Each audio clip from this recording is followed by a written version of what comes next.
立法會主席。The President.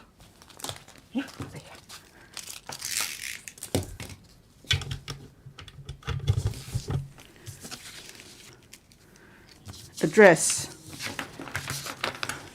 On behalf of the public accounts, the Honourable Ronick Chen will address the Council on Report number 77 of the Public Accounts Committee. The Honourable Ronick Chen.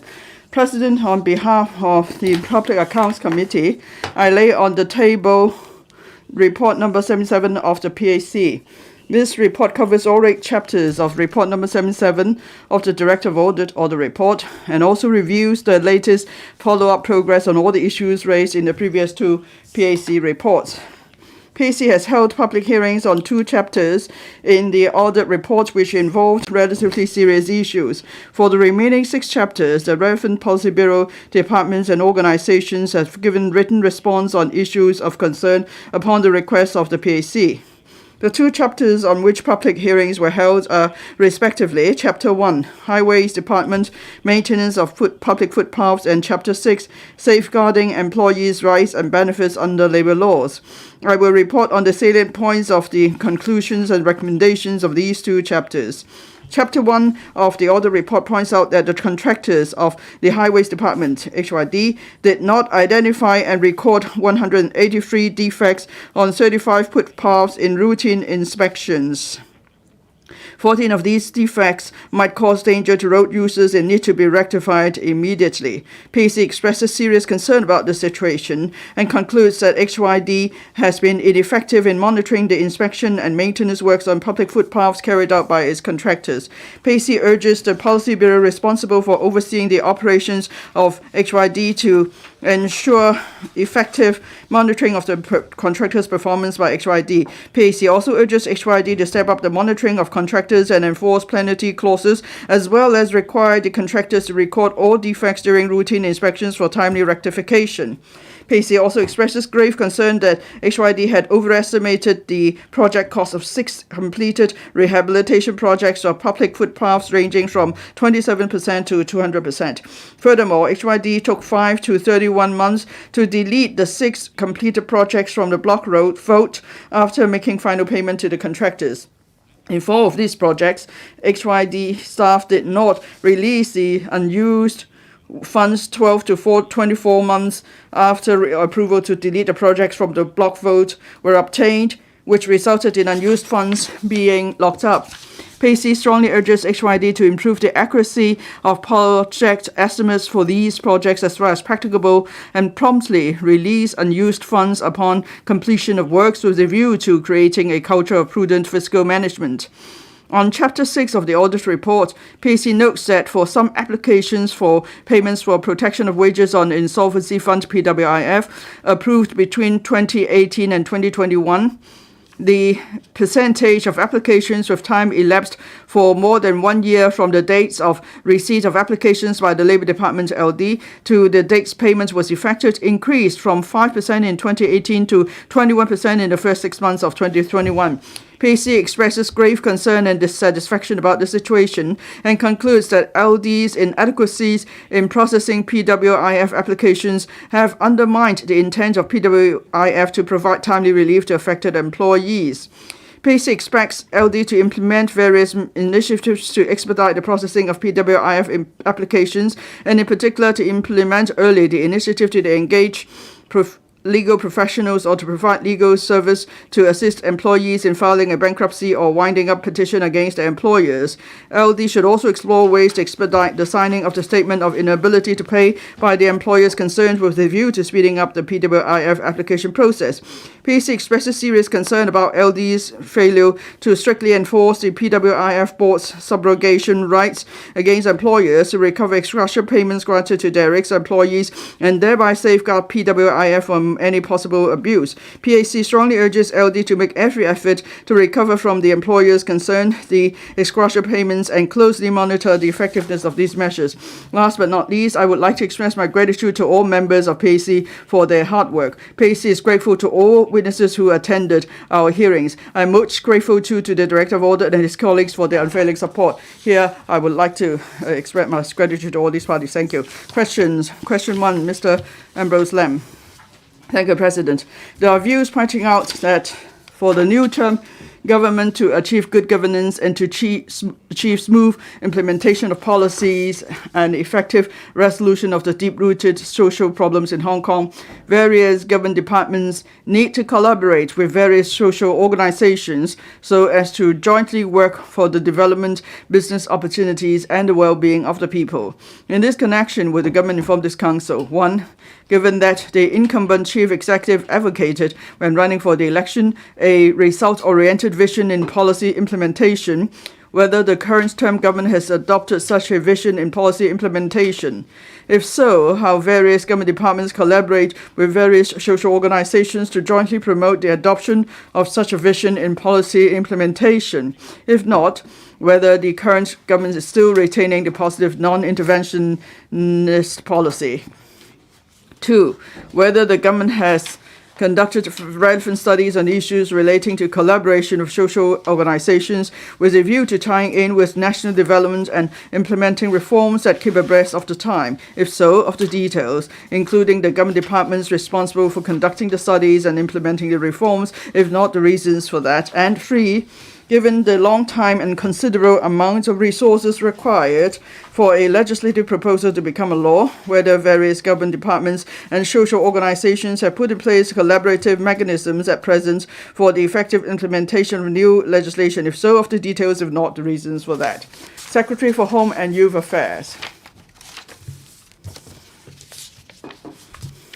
President, the Chief Executive emphasizes that the new term government will adopt a result-oriented approach to policy implementation and unite all sectors with a view to proactively resolving social problems in the best interests of Hong Kong people. The next 5 years will be a crucial time for Hong Kong to advance from stability to prosperity. The government will rise to the challenges ahead and collaborate with social organizations to take forward, formulate and implement policies that are conducive to Hong Kong's social development, economy and people's livelihood. My consolidated reply to the question raised by Mr.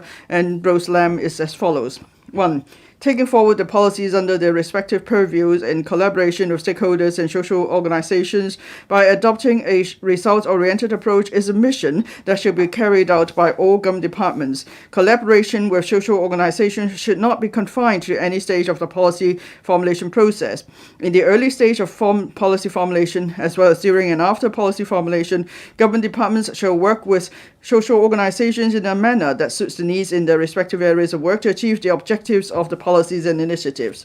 To promote youth development, the Home and Youth Affairs Bureau has been collaborating with the Youth Development Commission, YDC, to launch various thematic funding schemes covering areas such as youth internship and exchange, as well as youth entrepreneurship, to sponsor non-governmental organizations, NGOs, to organize activities. In the course of formulating the youth development blueprints and youth policy, the current term government will certainly consult stakeholders such as youth organizations to understand their thoughts and views to ensure that the blueprint addresses the need of youth promptly. Meanwhile, the government will continue to maintain close liaison with young people and other stakeholders through various platforms such as the YDC and the districts, hear the voices, keep bilateral exchange, as well as incorporating their views in the course of policy formulation. For example, on the social welfare front, several coordinating committees are set up under each district social welfare office, DSWO, of the social welfare department, SWD, with members drawn from government departments, welfare, NGOs, local organizations and professionals, etc. Through these committees, district social welfare officers can assess district needs, foster cross-sectoral and multidisciplinary collaboration at the district level and coordinate the implementation of services for local residents, particularly the vulnerable and disadvantaged. In addition, DSWOs prioritize the service needs and foster cross-sectoral and cross-service collaboration in the districts through the local cross-service district welfare coordination mechanism. District welfare planning forums are also organized on a regular basis to collect views on district needs from various sectors for mapping out the overall district welfare strategies. In respect of tying in with national development and implementing policies and reform that keep abreast of the time, the government has been maintaining communication and liaison with social organizations to explore how Hong Kong can better grasp the opportunities brought about by national development and proactively integrate into the national development.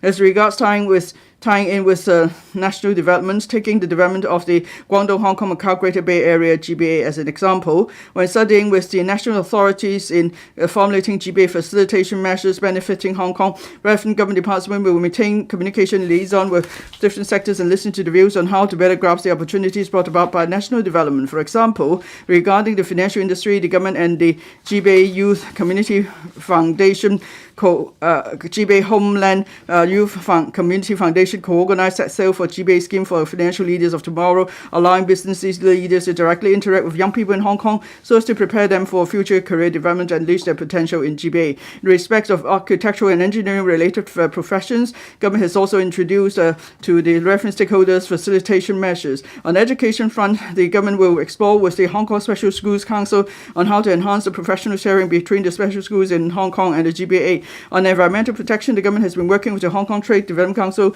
in organizing the Eco Expo Asia to create business opportunities for the environmental trade organizations. Pursuant to our country's target to achieve peak carbon emissions before 2030 and carbon neutrality before 2060, the recent years events have been focusing on exploring and promoting the latest decarbonization strategies and technologies in order to help Hong Kong and other cities in GBA to grasp the business opportunities. As for testing and certification, government follows a sector-led and market-oriented approach to actively assist testing and certification organizations in exploring their participation in the voluntary GBA certification scheme. In the process of implementing policies and reforms that keep abreast of time, the government strives to join hands with social organizations to promote the development of different sectors and maintain the international competitiveness of Hong Kong. For instance, to facilitate business and enhance Hong Kong's international status, the Security Bureau and the Immigration Department have just launched a pilot scheme. Under the scheme, immigration certificate facilitation is provided through collaboration between the government and the community to eligible visitors invited by host organizations for joining short-term activities in Hong Kong. The government will also maintain close liaison collaboration with trade associations stakeholders in individual sectors to tap their suggestions on development strategies. The government works with healthcare professional bodies in examining the prevailing registration mechanisms and training requirements with a view to meeting the actual needs of the relevant professions. On the livelihood and district fronts, the government also attaches great importance to the participation of social organizations when implementing policies that keep abreast of time. In reviewing the policies, implementation, arrangement, and streamlining measures related to development, the Development Bureau will closely liaise with the relevant professional bodies and trade associations and formulate and enhance the implementation details from the perspective of users by gauging the views of stakeholders to ensure effective measures are in place. The Task Force on Transitional Housing under the Housing Bureau provides one-stop coordinated approach and acts as a communication conduit to facilitate discussions among NGOs and relevant government departments to resolve various problems encountered. To promote the development of district-based primary healthcare, the government is progressively setting up district health centers operated by NGOs in the 80 districts. The government will unite with the community and with the concerted efforts of the government, the community, and individuals work in earnest and with one heart. In the course of enacting legislation, the government will definitely collaborate with social organizations and listen to the views of the relevant sectors in order to implement new legislation effectively. When formulating the legislative framework of the tenancy control and subdivided units, the government had taken into account the recommendations put forward by the task force for the study on tenancy control of subdivided units. The task force had organized a number of public forums and online meetings to gauge the views of members of the public and concerned groups. Also, the government has engaged NGOs to set up 6 district service teams to supplement the efforts of the Rating and Valuation Department in promoting the new legislation at district level and handling general inquiries. In June 2017, SWD set up the working group on the review of ordinances and codes of practice for residential care homes, which comprise members from NGOs and private organizations operating residential care homes, RCH, academics, service users, carers, independent members, and representatives from the Hong Kong Council of Social Service, to take forward the aforementioned legislative proposals on the Residential Care Homes Elderly Persons Ordinance and the Residential Care Homes Persons with Disabilities Ordinance. Recommended by the Working Group, the government has organized various engagement sessions with stakeholders of the RCH sector to introduce the proposals to them and listen to their views. In fact, these are just some of the examples of government's collaboration with social organizations. The Undersecretary for Labour and Welfare and I stand ready to provide further information to members on supplementary questions. Thank you. Mr. Ambrose Lam. My question was how the government and social organizations could collaborate to implement legislation. So the key word is implement. The government's first reply is that the government is result-driven. Then it is the mission for all government departments to formulate policies in collaboration with social organizations. So the reply is the government is still just going by its own way.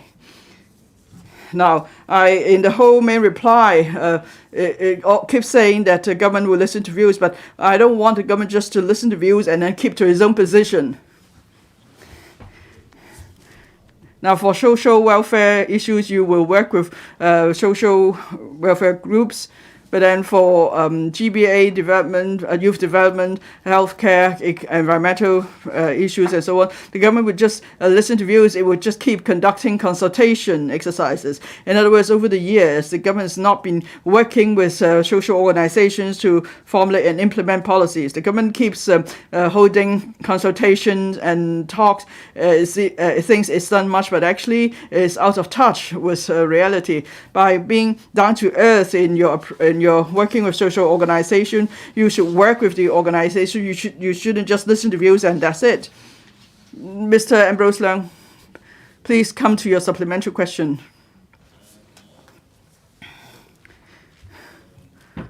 President, now in the new government, is there any particular department responsible for studying reforms on the government's collaboration with social organizations? Secretary. Now, in my main reply, I mentioned that for new government, it adopts a result-oriented approach. So when we formulate every policy, we must collaborate with social organizations and stakeholders. So this is the most important for each policy bureau. And in the main reply, I've quoted many examples. But because we don't have enough time, so we can't really give you all the details. You know, for these schemes or legislation, how we actually work with social organizations to implement these policies and legislation. It's not, as Mr. Ambrose Lam put it, that we just listen to views when formulating policies. Actually, when it comes to implementation, we do work with social organizations. For example, under the Home and Youth Affairs Group, we have a number of youth intern schemes, or internship schemes on the mainland, youth exchange schemes, funding schemes, and so on. So we are working through social organizations to implement these schemes and also to identify, we also identify suitable organizations to take part in our schemes.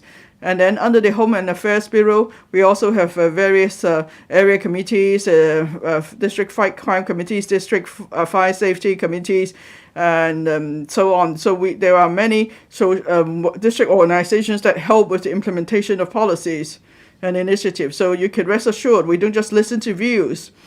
When we formulate a policy, we actually take on board views expressed. And when we implement the policy, we will work together with social organizations.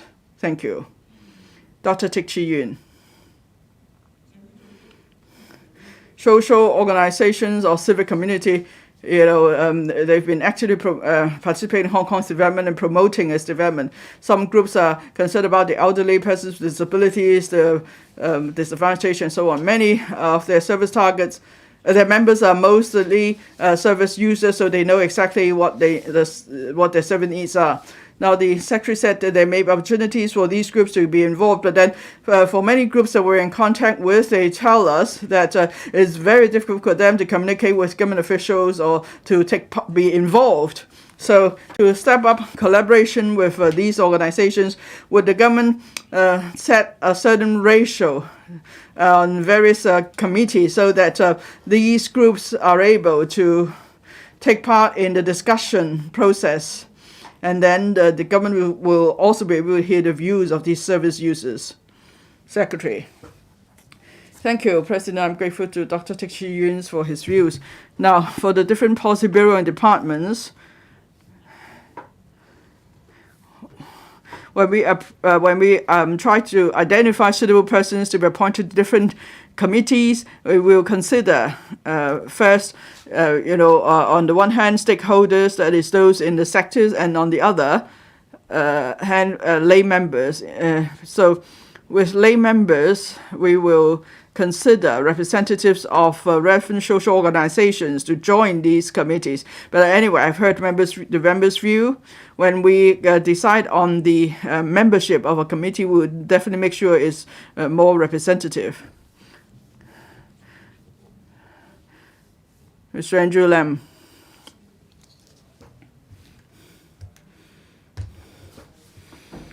Now, we know very well, having heard the Secretary, Hong Kong is a pluralistic society, and there are many different social functions. I never doubt the government's commitment to seek the help of different social organizations to promote their policies. But then, say on the fight against the epidemic, we can see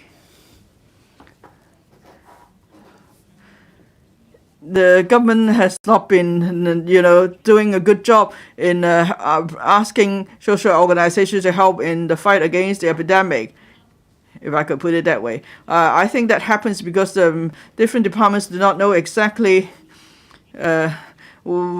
what the social functions are of these various organizations, and so they don't know how to coordinate these organizations so they could help the government.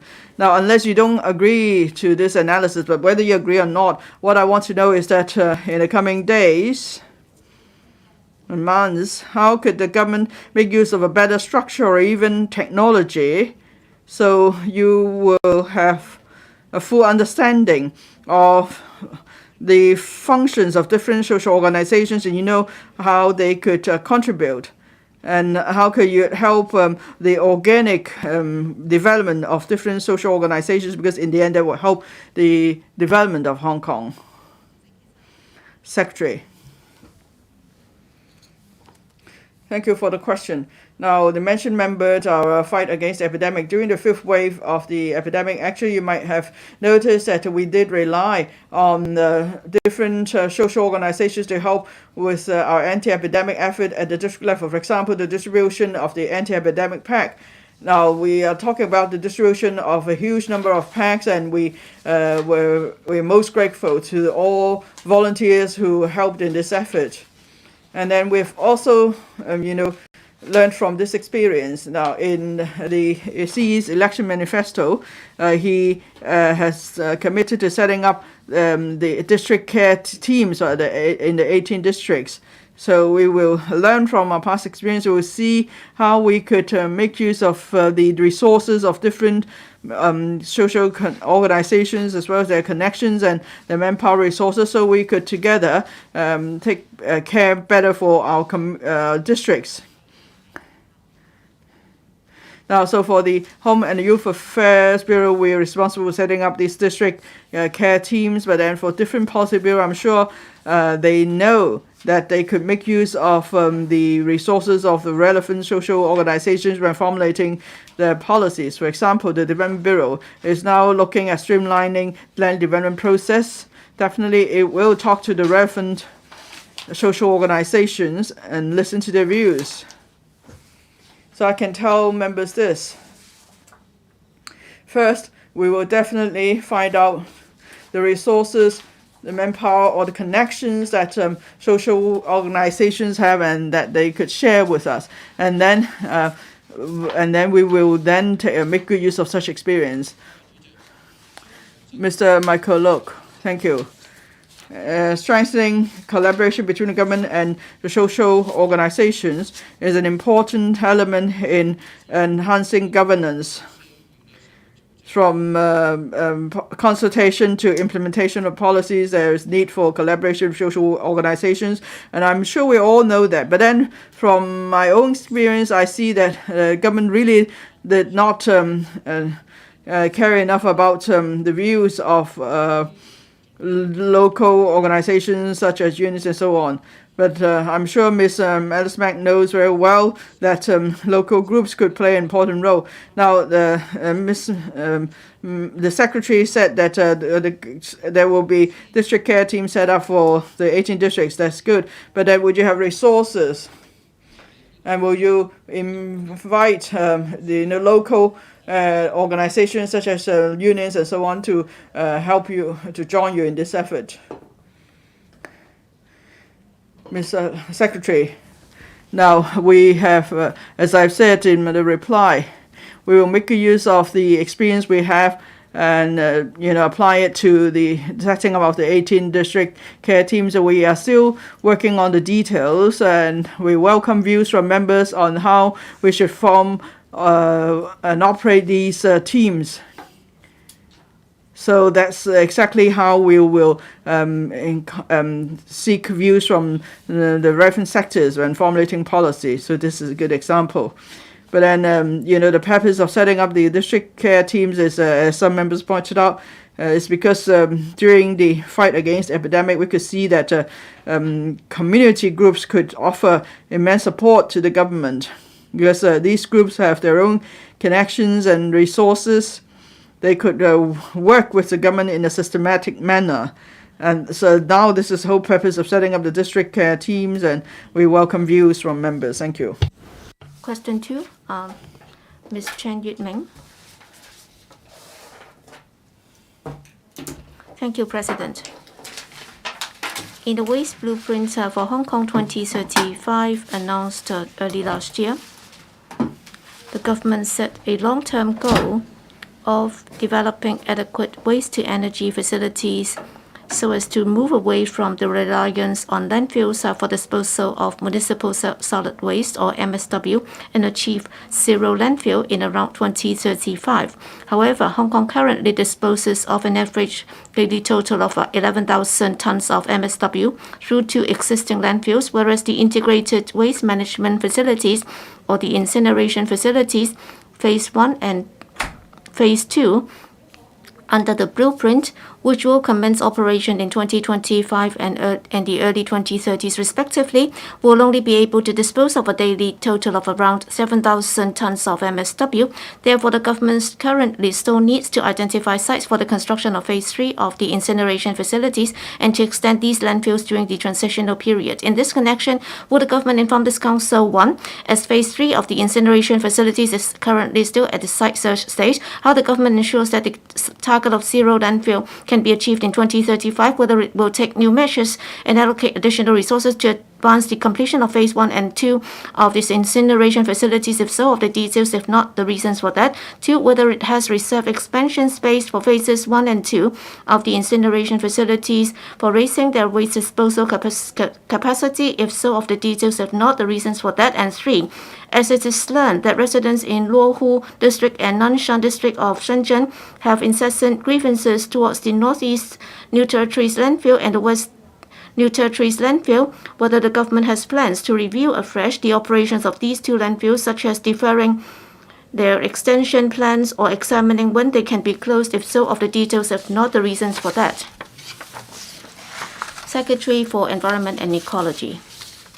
President, last year, the government announced the waste Blueprint for Hong Kong 2035 and the Hong Kong Climate Action Plan 2050, setting out to move away from the reliance on landfills for municipal solid waste or MSW disposal by around 2035 and to achieve carbon neutrality in waste management before 2050. The government strategy has two main directions. The first is to proactively mobilize the entire community to practice waste reduction and resources circulation so as to reduce waste at source. The second is to move away from the reliance on landfill for MSW disposal through construction of infrastructure and expedite the development of sufficient waste-to-energy facilities. Our reply to the question raised by Ms. Chan is as follows. 1 and 2, the government is building the first integrated waste management facility or IWMF, namely iPark 1 on an artificial island of about 16 hectares in the open sea off Shek Koo Chau, with a treatment capacity of 3,000 tons of MSW per day. The relevant reclamation works and construction works for seawalls and breakwaters have been substantially completed. The contractor is carrying out the foundation works on the artificial island and also prefabricating the boiler steel structure and its electrical and mechanical parts at the prefabrication yard in Zhuhai. The prefabricated items will then be shipped to the artificial island for assembly, while the remaining works for the project will be continued. iPark 1 is expected to commission in 2025. The government announced in January this year that the Zhangzhou Middle Ash Lagoon in Tuen Mun was identified to be the site for developing the second IWMF, i.e., the Integrated Waste Management Facility Phase 2, to be named as iPark 2, with a daily treatment capacity of 4,000 tons of MSW. When planning for the development of iPark 1, the government considered both Zhangzhou in Tuen Mun and the artificial island of Shek Koo Chau were suitable sites for developing waste-to-energy facilities. Comparing with other locations in Hong Kong, the conditions of the Zhangzhou site in Tuen Mun are relatively mature for developing waste-to-energy facilities. This will be conducive to the expeditious commencement and completion of the construction works for iPark 2. We expect that iPark 2 can be put into services no later than early 2030s to further reduce the use of landfill space for MSW disposal. The Environmental Protection Department, or EPD, is now arranging for the engagement of consultants to carry out the detailed environmental impact assessment study and the technical studies for iPark 2. The consultancy studies are expected to commence in December this year. Our goal is to achieve zero landfill by around 2035 through various waste reduction and recycling measures, coupling with adequate waste-to-energy facilities so as to cope with the long-term needs for MSW management of Hong Kong. The amount of waste generation will increase with the economic and trade and population growth. Currently, we expect that in addition to iPark 1 and 2, it is most likely that iPark 3 will be required in order to achieve the goal. Therefore, EPD is now commencing a territory-wide site search study in parallel to identify other potential sites suitable for developing more similar waste-to-energy facilities. For timely completion and operation of adequate waste-to-energy facilities required for Hong Kong, we are exploring the use of public-private partnership approach to pursue some of these facilities to ensure speedy construction of waste-to-energy facilities through the most efficient and cost-effective means. Regarding the suggestion on increasing the design treatment capacity of iPark 1, the area of the artificial island of Shek Koo Chau is only sufficient for building an IWMF with a daily treatment capacity of 3,000 tons, and the current design has already occupied the whole artificial island. Therefore, it is technically not feasible to increase the treatment capacity of iPark 1. As for iPark 2, where Zhangzhou in Tuen Mun overlooking Deep Bay, both sides of the site have been developed with other existing facilities. Given the geographical constraints, together with the surrounding facilities, the site area available for development is limited, which is estimated to be merely enough for building the proposed main facility with a daily treatment capacity of 4,000 tons and its ancillary facilities, and there is virtually no space for further expansion. Third, nowadays, Hong Kong needs to handle about 11,000 tons of MSW and 4,000 tons of construction waste every day. Currently, the Northeast New Territories, or NENT, landfill and the West New Territories, or WENT landfill, are responsible for receiving MSW. The government is actively promoting the development of waste-to-energy facilities according to the strategy set out in the Waste Blueprint for Hong Kong 2035, with a view of with a view to achieving the goal of a zero landfill by around 2035. However, before the full commissioning of adequate waste-to-energy facilities, Hong Kong still needs to have landfills for disposal of MSW. Therefore, it is necessary to extend the landfills to a limited extent during the transitional period and to increase the capacity of the existing landfills to cope with the disposal needs in the short to medium term.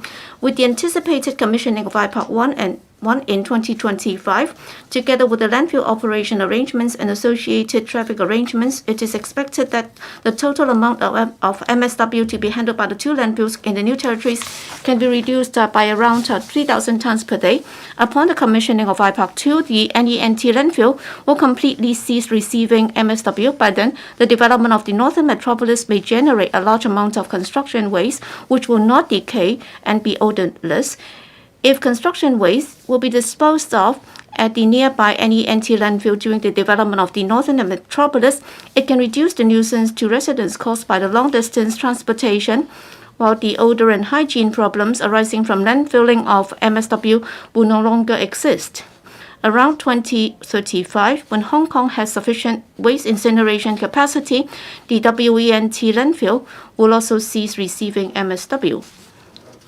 Regionally, EPD has all along been actively maintaining close communication and exchanging views with the Shenzhen municipal government on the operational management of the NENT landfill and WENT landfill and their extensions. Shenzhen and Hong Kong sides will continue to maintain close liaison regarding issues associated with the two landfills. Thank you. Ms. Chen Yitming.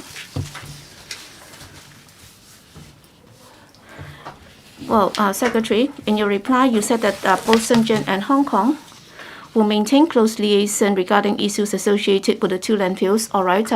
These are the pictures sent to me by netizens in Shenzhen, and the landfill is right next to residential development. It's just 2 kilometers from the town center. So it's not just affecting them, it's also hurting the residents in Ta Kwu. It's also hurting their emotions or feeling about Hong Kong people. That is the Shenzhen residents. So there are factors affecting the relationship between this, and the CE's reply was positive. And in recent days, I've also received a lot of comments. Over 1,000 complaints have been received, and I'll be sending them to you in a couple of days. With regard to the pollution caused by the landfills, some 200,000 residents on both sides of the border have been affected. So will you be listening to their views so as to improve people's livelihood? And would you propose that the incineration facility should be completed as soon as possible? Secretary. President, we fully understand the sentiments of the residents with regard to the nuisance caused by the landfills. We understand that there are concerns, and also for Shenzhen residents, they are also very concerned about this. So as I said in the main reply just now, well, in Shenzhen, we have been maintaining very close communication with the municipal government. It's not just about the residents on both sides who are very concerned about this. We have also taken a series of measures in order to improve the NENT's operational standards. I can give you some examples. For example, well, we have reduced the size of the landfills, and also on a regular basis, we would also be spraying deodoring sprays in order to reduce the odor problem. And also in accordance with the latest international standards and experience, we would also improve the craftsmanship at the landfill in order to reduce odor.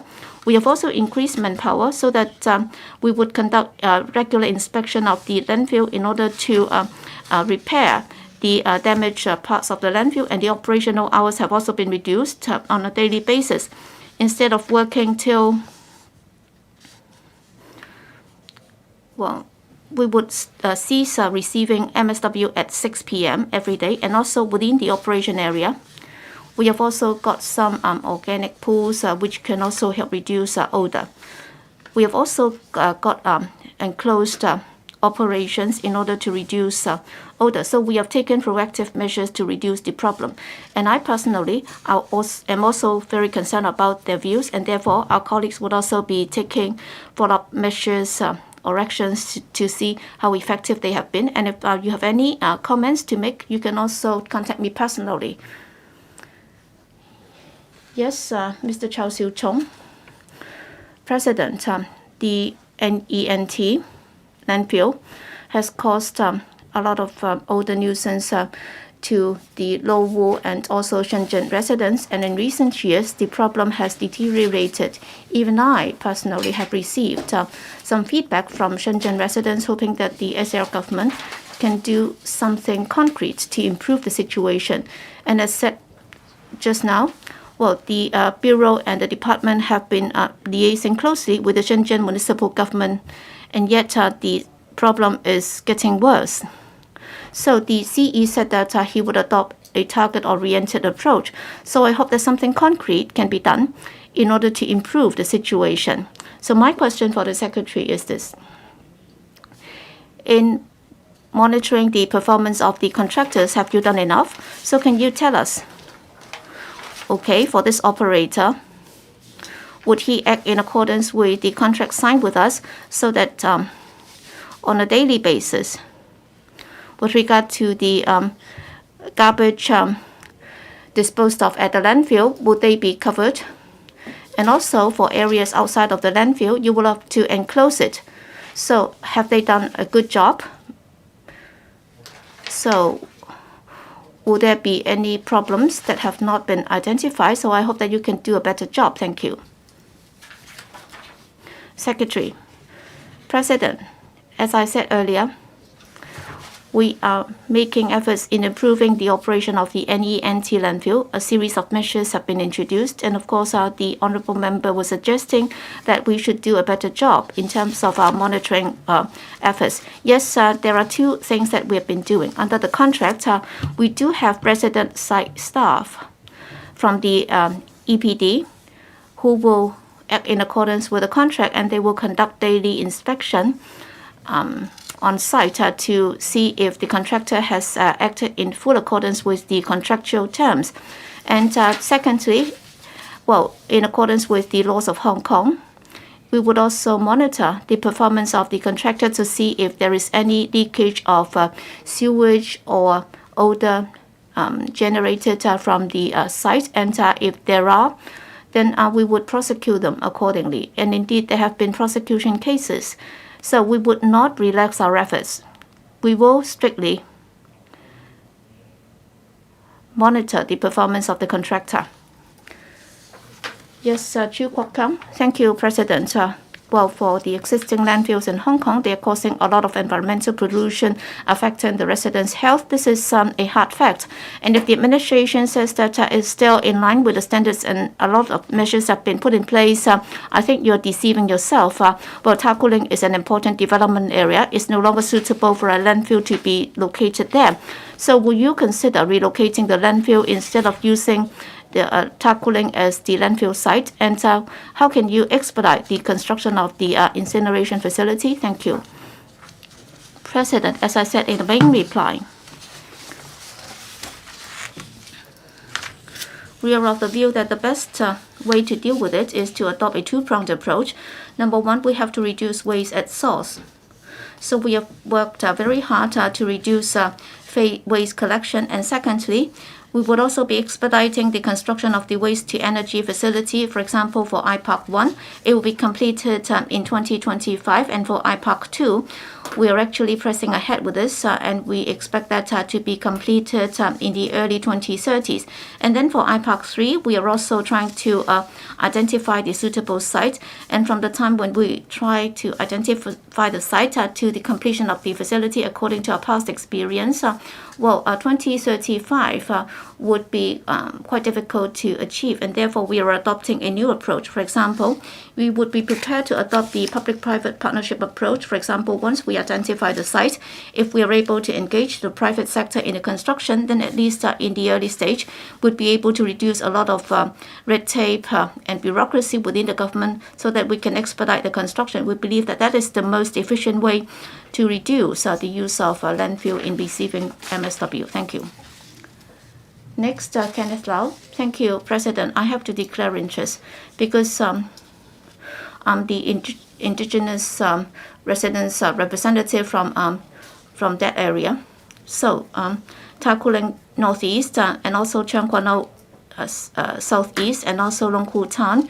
And in 2030, the landfill will be saturated, and therefore the administration is now considering disposing MSW in another form so that you can compact it and reduce the size, and then by the 2030s you'll be moving away from relying on the landfills, and you are also going to build IPARK 2 in Zhangzhou, and also Shekuchao would also be used to build IPARK 1 and 2.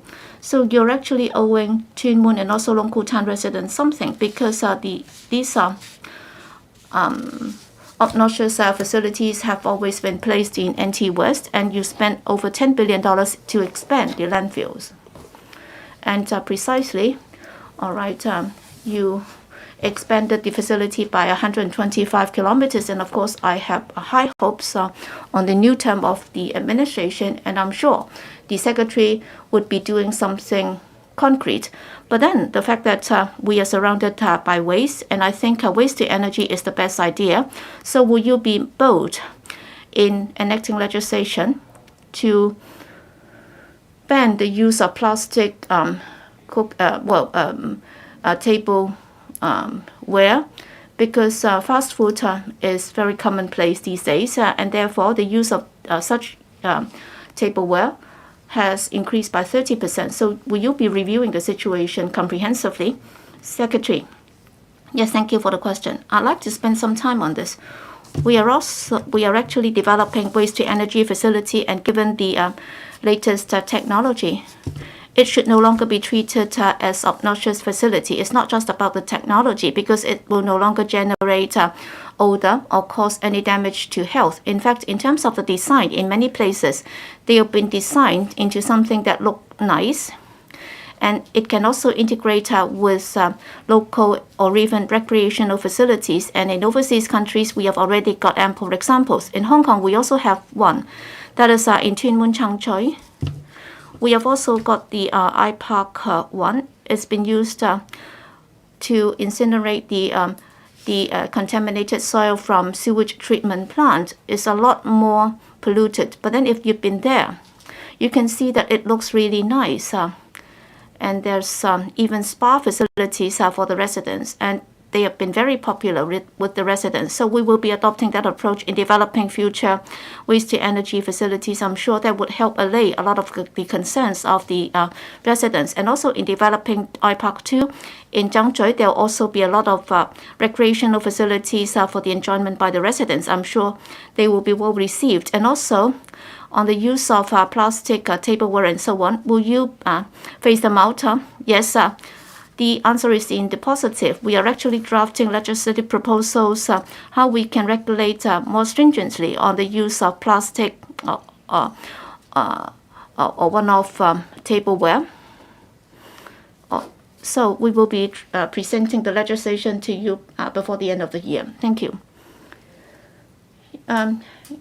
Gary Chan. President, before transporting the MSW to the landfill, we will have to transport it to the refuse transfer station before compacting it and compressing it for transfer to the landfill. I'd like to say that out of the 13 RTS, and you can see where they are located. You can see that 11 are located in the outlying islands and Kowloon and so on. They are transported to the landfills by sea. And yet, there are 2 in Sha Tin and NT West. These are refuse transfer stations.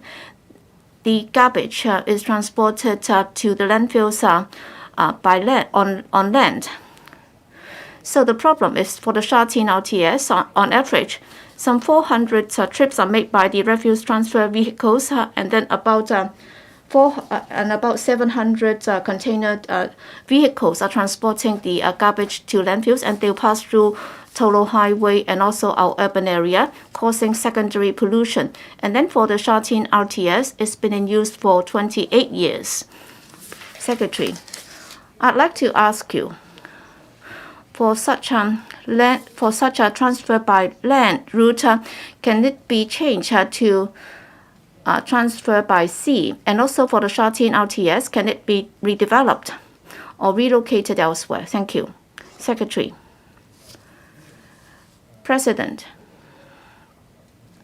with regard to the RTS, the idea is that at different locations, we set up refuse collection points, and then for domestic waste, the refuse collection trucks would be relatively dirty. And then by the time when they have gone into the RTS, and then once they are out, it's been compacted and compressed. So basically, it's containerized, and it will no longer cause any pollution. And therefore, in this regard, our main consideration is where we should be positioning these RTS so that the entire district can see less nuisance and less pollution. The issue that you raised earlier, that is about whether or not we will review the location of the Sha Tin RTS, the answer is in the positive. Well, after the completion of new waste-to-energy facilities, because the location has changed, and we believe that many of them are located at waterfront, and therefore the distribution of RTS would also need to be reviewed. But then to change the location of the RTS would take time and design. So we need time to look into it. Well, Question number 3, the Honourable Lilian Kwok. Thank you, President. Your government has, for 5 consecutive years since 2019, rolled out a one-off measure to pay examination fees for school candidates sitting the Hong Kong Diploma of Secondary Education Examination, Hong Kong DSE. It is learned that the measure is widely welcomed by school candidates and schools. In this connection, will the government inform this council? 1.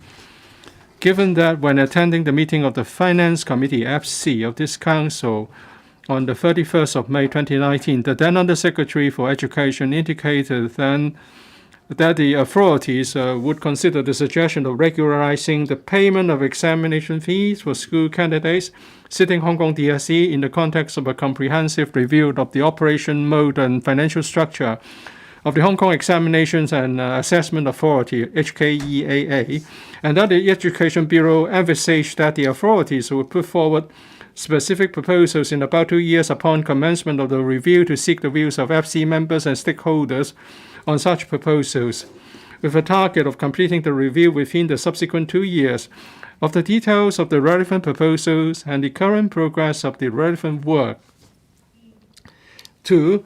Whether it would consider according priority to regularizing the payment of examination fees for those Hong Kong DSE school candidates with financial difficulties, such as the beneficiaries of School Textbook Assistance Scheme, the Comprehensive Social Security Assistance Scheme, and the Community Care Fund Assistance Programs, if so, of the details. And 3. In order to finish the last mile for free secondary education, whether the government will regularize the payment of examination fees for Hong Kong DSE school candidates, including school candidates who are Hong Kong children study in the mainland cities of the Guangdong, Hong Kong, Macau, Greater Bay Area. If so, of the details. Secretary for Education. President, the Hong Kong Examination and Assessment Authority, Hong Kong EAA, which operates on a self-financing basis, is a statutory body established in 1977 under the Hong Kong Examination and Assessment Authority Ordinance Cap 261. Its main statutory responsibility is to conduct the specified examination, which currently refers to Hong Kong Diploma of Secondary Education Hong Kong DSE examination. It is therefore the HKEAA's primary duty to professionally administer the Hong Kong DSE examination and to provide fair and just assessment for all candidates. In considering the economic outlook and the financial position of the government at the time, the Financial Secretary announced a number of one-off relief measures in the budgets of 2018-2019 to 2022-2023, which include the proposal to pay the examination fees for school candidates sitting for the 2019 to 2023 Hong Kong DSE examinations. These one-off relief measures were not recurrent subsidy. Our reply to the Honourable Lilian Kwok's question is as follows. 1. In an effort to implement the above relief measures in the 2018-19 budget, the Education Bureau EDB sought the approval of the Finance Committee of LegCo in May 2019 for new commitment amounting to $160 million to pay the examination fees for school candidates sitting for the 2020 Hong Kong DSE examination. At the meeting, members of the Finance Committee suggested the regularization of Hong Kong DSE fee waiver. The EDB replied that the suggestion would not only involve a number of important and complex policy issues, but also relate to the mode of operation and financial structure of Hong Kong EAA as an independent statutory body, which operated on a self-financing basis under the Hong Kong EAA Ordinance. The EDB will consider the suggestion of regularizing Hong Kong DSE waiver in the long run, while conducting the comprehensive review on the mode of operation and financial structure of the Hong Kong EAA. It was envisaged by the EDB that the review will come up with concrete proposals in about 2 years' time for consultation with members and stakeholders with a view to completing the review in a further 2-year period. The comprehensive review on the mode of operation of Finance Committee of Hong Kong EAA has subsequently been completed. At a meeting of the panel on education of LegCo on the 5th of February 2021, the EDB presented the discussion paper titled The Financial Structure of the Hong Kong EAA and Initial Thoughts on its Long-Term Funding Options to members, and sought their views on the long-term funding options of Hong Kong EAA. The EDB pointed out in the LegCo paper dated the 5th of February 2021 that the examination fee is in general charge on the user pays principle. The Hong Kong DSE examination fees collected for the financial year 2019 to 20 could only cover about 53% of the operating cost. The cost of examination and the average examining fees charged for a typical candidate taking 6 subjects in that year will amount to $5,957 and $3,132 respectively, while the shortfall will covered by other income. The Hong Kong EA has been very cautious and prudent in handling the adjustments of Hong Kong DSE exam fees and the substantial costs for the candidates. On the other hand, the additional costs arising from the special arrangements for candidates with special education needs (SEN) is also fully borne by the Hong Kong EAA. Such SEAs, including the provision of special exam centers, special question papers, and serial aids and invigilation arrangements are to provide a more inclusive environment for SEN candidates. It is observed that the number of candidates with SEN has doubled from 2011-12 to 2019-20, resulting in a corresponding increase in the expenditure on ESSAs. The current examination fee for SEA candidates is set at the same level as other candidates. To ensure that the candidates with SEN can be equitably assessed under suitable conditions, the LegCo paper stated that EDB will discuss with the education sector for the best and most economical ways of subsidizing SEN candidates for attending Hong Kong DSE exams. The Hong Kong EAA will continue to take into account factors such as the Hong Kong EAA's overall financial position, costs, and resources required for administering the exams, inflation rate, the local economic conditions, and affordability of families in general during the annual review of exam fees adjustments. The EDB will also prudently examine the application for exam fees adjustment by Hong Kong EAA. 2. The government has different recurrent financial assistance schemes for students studying ranging from pre-primary to the post-secondary education levels to ensure that local candidates will not be deprived of education due to financial difficulties. The financial assistance schemes include the school textbook assistance scheme, the student travel subsidy scheme, the subsidy scheme for internet access charges and exam fee and readmission schemes were made to help students with financial needs cover their learning expenses. Under the EFRS, school candidates with financial needs sitting for Hong Kong DSE exam may submit application for Hong Kong EA through their attending schools, and Hong Kong EA will confirm the results of the means test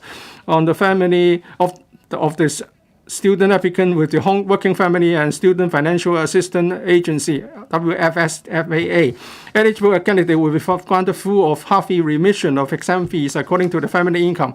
In addition, the SWT will provide financial secretary for families receiving CSSAs to subsidize their public exam fees. The latest payment in 2017-2018, the Hong Kong DSE examination fee paid by WFSFAA under the EFRS to Hong Kong EAA was about $33 million. The number of students beneficiary was about 14,600, among which 8,200 were granted full remission and 6,400 half-fee remission. The government has been upholding the principle of prudent financial management. To ensure the proper use of public funds, the EDB is committed to providing 12-year free quality education and has been allocating substantial resources to enhance education quality, providing timely support to families with financial needs and alleviate the burdens of parents. In addition, the EDB have regularized the payment of student grant starting from 2021 school year. All students in secondary day schools, primary schools, and special schools, including DSS schools, public sector schools, EFS schools, and private schools, as well as kindergarten, are provided with study grant of $2,500 every year to alleviate parents' burden in defraying education expenses.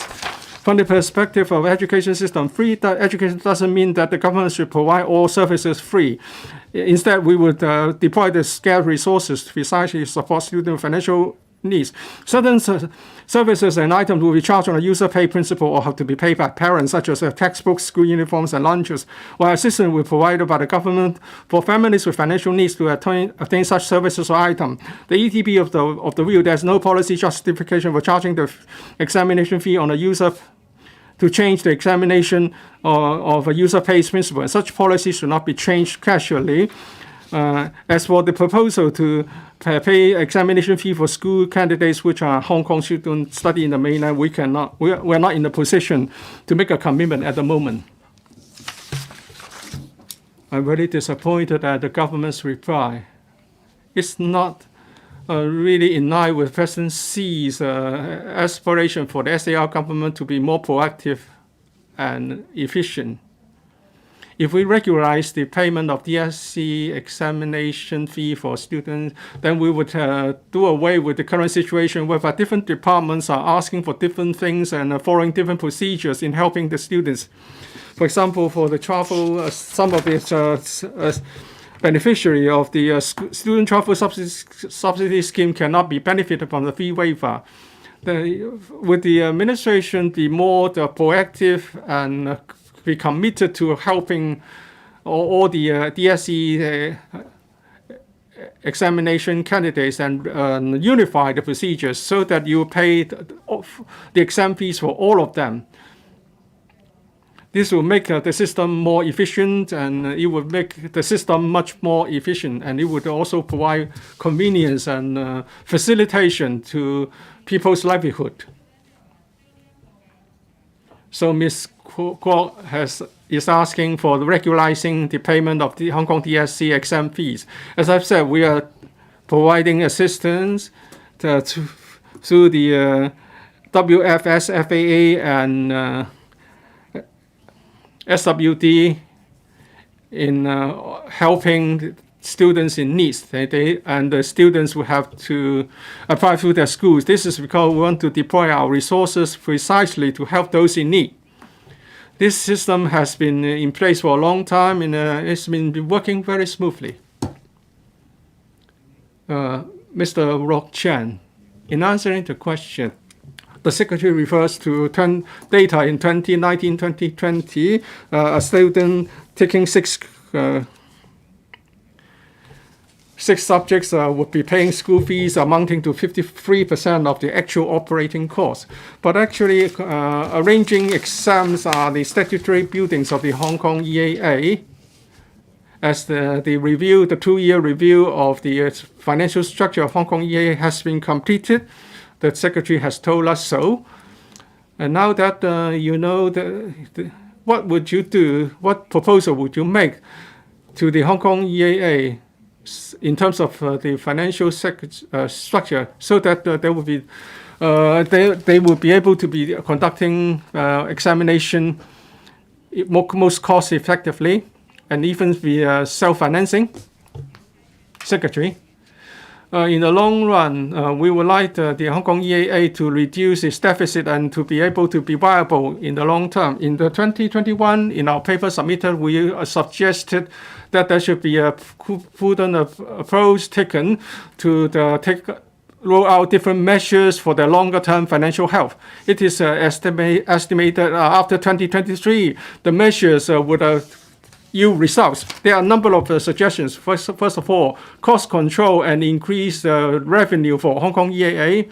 We have a target set for savings for 3 financial years, that is from 2021 to 2023-24.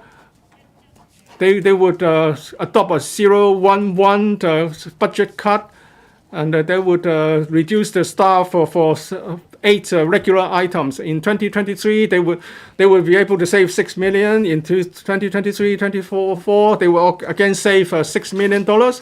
Secondly, adoption of technology to reduce costs and to streamline their procedures. The use of computer assessment, of online assessment, for oral examination, and also for AI assessment and marking would be introduced. This will not affect the fairness of examination, and there will be prior consultation with the education sector.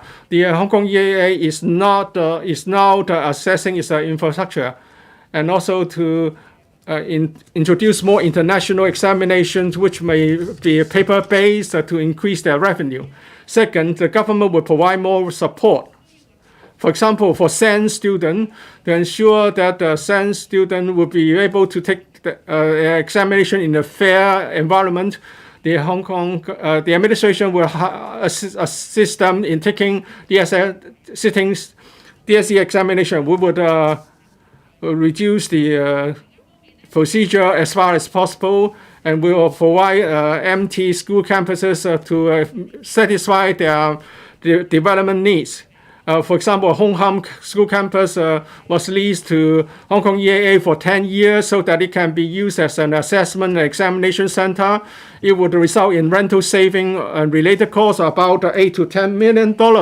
The Hong Kong EAA will use that center to organize international examination, to explore new business areas, and also to lease the venue to outside bodies for seminars, resulting in additionally $1 million of revenue.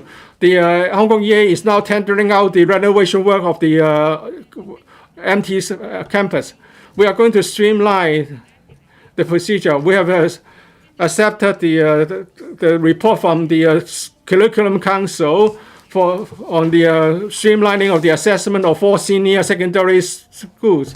For example, the liberal studies subject will be replaced by a civil and independent, and that independent research component of the examination will be reduced, and there will be mainland visits that would start in 2022 in Form 4 classes, and some of the examination adjustments have been introduced, resulting in lower costs as for the business development of Hong Kong EAA, and they are carrying out a strategic review of the infrastructure and equipment, so that they will be able to organize examination in line with global trend, and also to cope with the uncertainty faced brought by the epidemic. The Hong Kong EAA will also embark on capital investment in their information system, the examination platform, and infrastructure project, where it is necessary to refurbish examination centers, to provide additional computer terminals for more oral examinations, and they would enhance the operation of Hong Kong DSE examination, resulting in future costs. The Education DB has utilized $366 million approved by FS, and also if need, we will provide special funding to Hong Kong EAA to satisfy their development needs, and to make sure that the Hong Kong EAA can ensure it's a longer term and healthy growth of the organization. Mr. Benson, no. In the main reply, the Secretary explains why the government will not regularize the payment of examination fee for the candidates, and mainly it's about the user pays principle. Well, it would be fair if we are able to choose to use the service in question or not. But for secondary schools, taking the DSE examination is a must. They have no choice. So I'm afraid this user pays principle is really appropriate here. I don't think it's really appropriate here. But paying examination fee for candidates is a move of kindness for their families.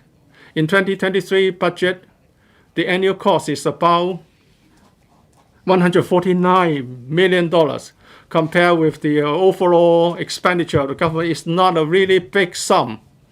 So I believe this is in line with prudent financial management principle.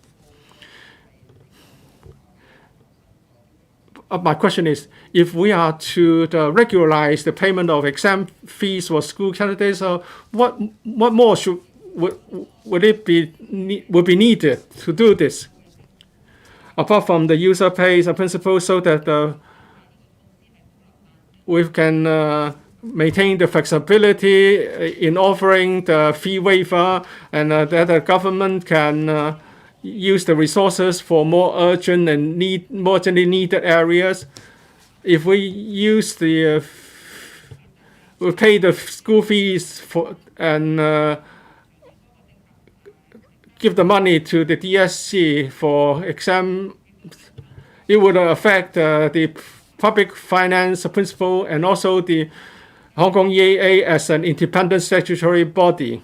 It operates on a self-financing basis as an independent statutory body. If we take up the bill, the Hong Kong EAA would become a government-subsidized body. This will affect the position of Hong Kong EAA in the Hong Kong EAA ordinance, and also the nature of Hong Kong EAA as a financially independent statutory body. And this is not really in relation to the long-term healthy growth of the Hong Kong EAA, not quite beneficial. If we want to support candidates, actually annually, depending on the needs, we are providing sufficient assistance. In the future, for SEN students and the related subsidy, we would simplify the procedure. I believe by doing this, we can help those who are really in need precisely and to the point. Mrs. Regina Yip.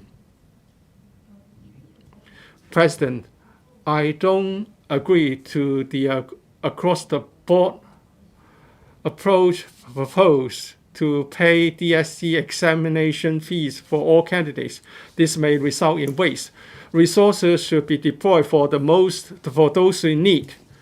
But Secretary, we should try to compress or reduce the expenditure of Hong Kong EAA as far as possible. For example, WKCDA is facing a big deficit, and we should try to reduce the expenditure as far as possible. And you have tried to streamline the examination arrangement. I know the Hong Kong EAA also offer practical examinations with only 20 to 30 candidates. Perhaps such examinations should be cancelled, because with more papers and more examinations organized, the higher the cost. And also the fees asked for reviewing examination results are very expenditure. Secretary, you should try to ask them to reduce their expenditure, because with a dwindling student population, the deficit is going to be larger. We would regularly review the curriculum and the cost of examination and the candidates taking such examination. But at the same time, we are committed to providing quality education service. Hong Kong EAA has been adopting positive measures to cut expenditure and explore new revenues. We have put a cap on the staff numbers, reduce overtime pay, reduce rent expenditure, provided that the quality of public examination will not be compromised. We would regularly review their manpower resources and also other measures to reduce exam costs. Question 4, the Honourable Lam Chan Singh. Thank you, President. The Hong Kong Observatory issued a total of 116 very hot weather warnings from 2015 to 2019. Last year alone, the number of very hot days even hit a record high of 54. On the other hand, the number of heat stroke-related work injury cases registered at the Labour Department LD from 2013 to 2017 was 100. On preventing employees from suffering heat stroke at work, will the government inform this council, one, of the respective numbers of heat stroke-related work injury and fatal cases registered at LD in each of the past 3 years? 2. Given that the interdepartmental working group set up by the government conducted a review in 2020 on the improvement measures in respect of the remuneration packages and labour protection for non-skilled employees engaged by government service contractors,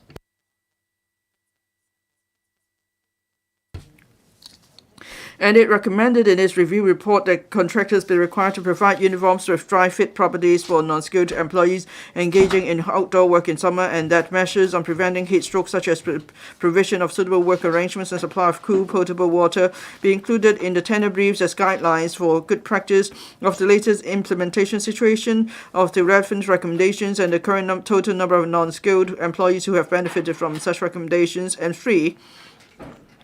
As the high-temperature labour protection measures implemented by the People's Government of Guangdong Province stipulate that where the temperature reaches above 37 degrees Celsius to below 39 degrees Celsius, the duration of outdoor work of employees at open areas shall not be more than 6 hours, and where the temperature reaches above 39 degrees Celsius, outdoor work at open areas shall be suspended. Whether the authorities will, by drawing reference from the reference practice, enact legislation on employees working outdoors under very hot weather, including making it a statutory requirement for conducting the risk assessments as set out in the booklet Risk Assessment for the Prevention of Heat Stroke at Work, compiled by LD, as well as expressly specifying working hour limits and proportion of rest time for employees who work under very hot weather. If so, of the details. If not, the reasons for that. Secretary for Labour and Welfare.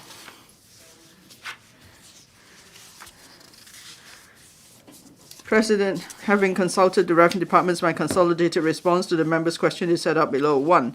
The number of work injury cases related to heat strokes registered by the Labour Department LD in the past 3 years, that is 2019, 2020 and 21, are 20, 12 and 22 respectively. The figure in 2021 is provisional, as some cases are still under investigation. There were no fatalities in these cases. 2. The Labour and Welfare Bureau set up an interdepartmental working group in 2020 to review the improvement measures for both the remuneration packages and labour protection of non-skilled employees engaged by government service contractors, GSCs. The working group consisted of members from 4 departments that use more non-skilled employee services, such that is the Food and Environmental Hygiene Department, Leisure and Cultural Service Department, Housing Department and Government Property Agency. The working group submitted a report in January 2021 recommending further measures to improve the working environment and the remuneration packages of non-skilled employees. To prevent heat stroke at work in hot environment for non-skilled employees, the report recommended 1. Where necessary, including clauses in service contracts tendered on or after the 1st of April 2021, requiring GSCs to provide uniforms with dry-fit properties to non-skilled employees engaged in outdoor work in summer. And 2, incorporating heat stroke prevention measures promulgated by the LD into the tender documents as a good practice guideline. The measures include providing suitable work arrangements, making use of mechanical aids in work to reduce physical demands, scheduling regular breaks for employees to rest in cooler areas during very hot periods, and providing cool, potable water for employees to drink at all times. The above 4 major procurement departments have been implementing the recommendations of the working group progressively from the 1st of April 2021 and suitably adding the recommended measures in the tender documents when renewing the service contracts. Currently, a total of 12,369 non-skilled employees benefit from the reference service contracts. As the contracts for employing non-skilled employees to provide services generally last for 2 to 3 years, the above 4 departments are expected to fully implement the relevant recommendations in 2024, and the total number of non-skilled employees benefiting from the arrangement will be more than 38,000 by then.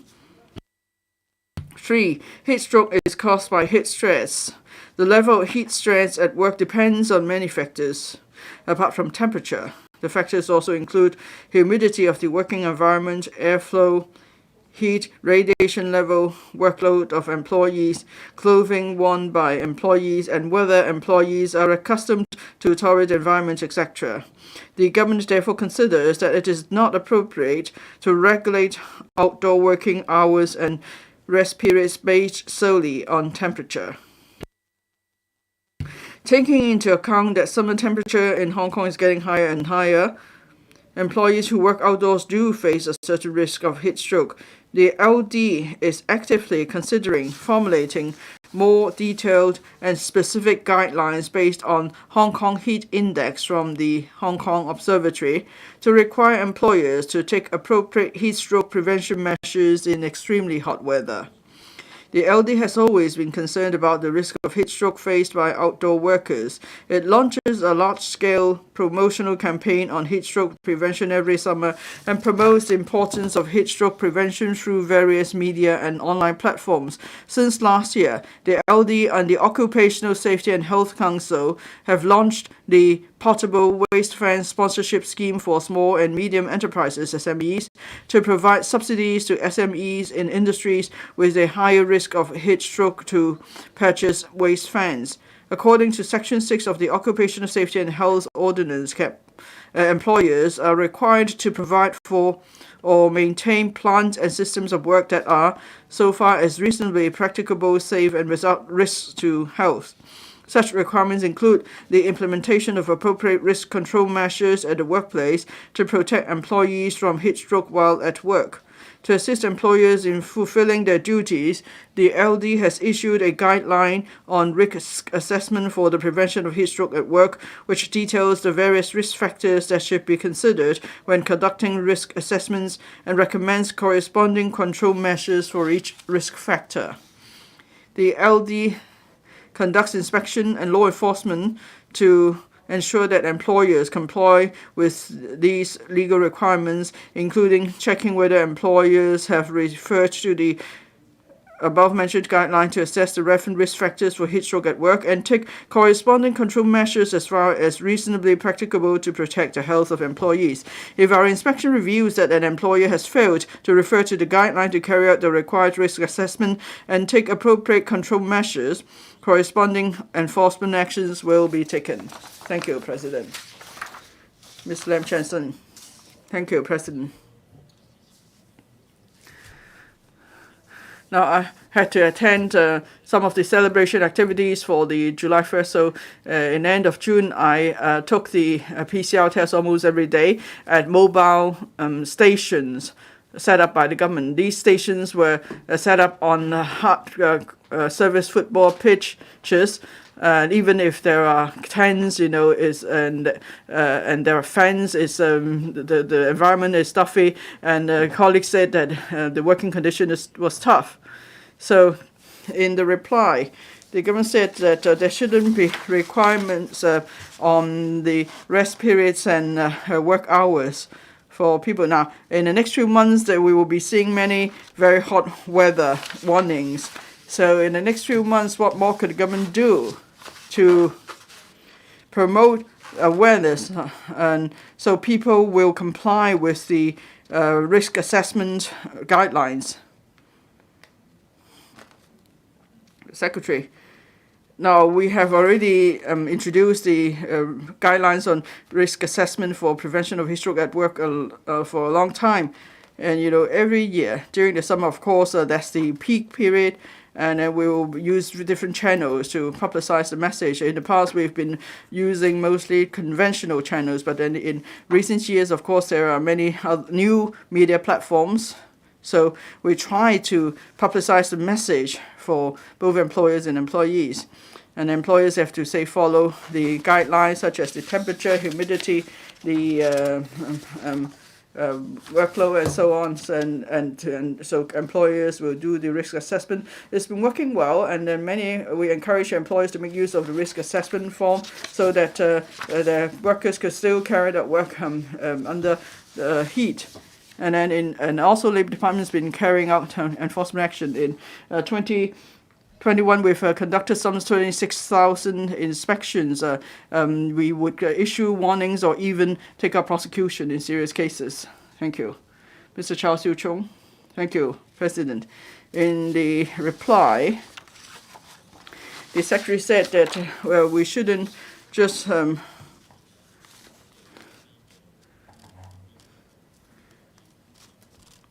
regulate outdoor working hours and rest periods based solely on temperature.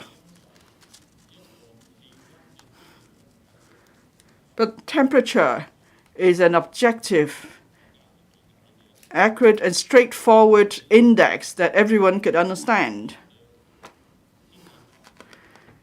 When the temperature is high, when employers see the temperature is high, they could make immediate arrangement for their outdoor workers. And then we could effectively reduce the cases of workers, suffering from heat stroke.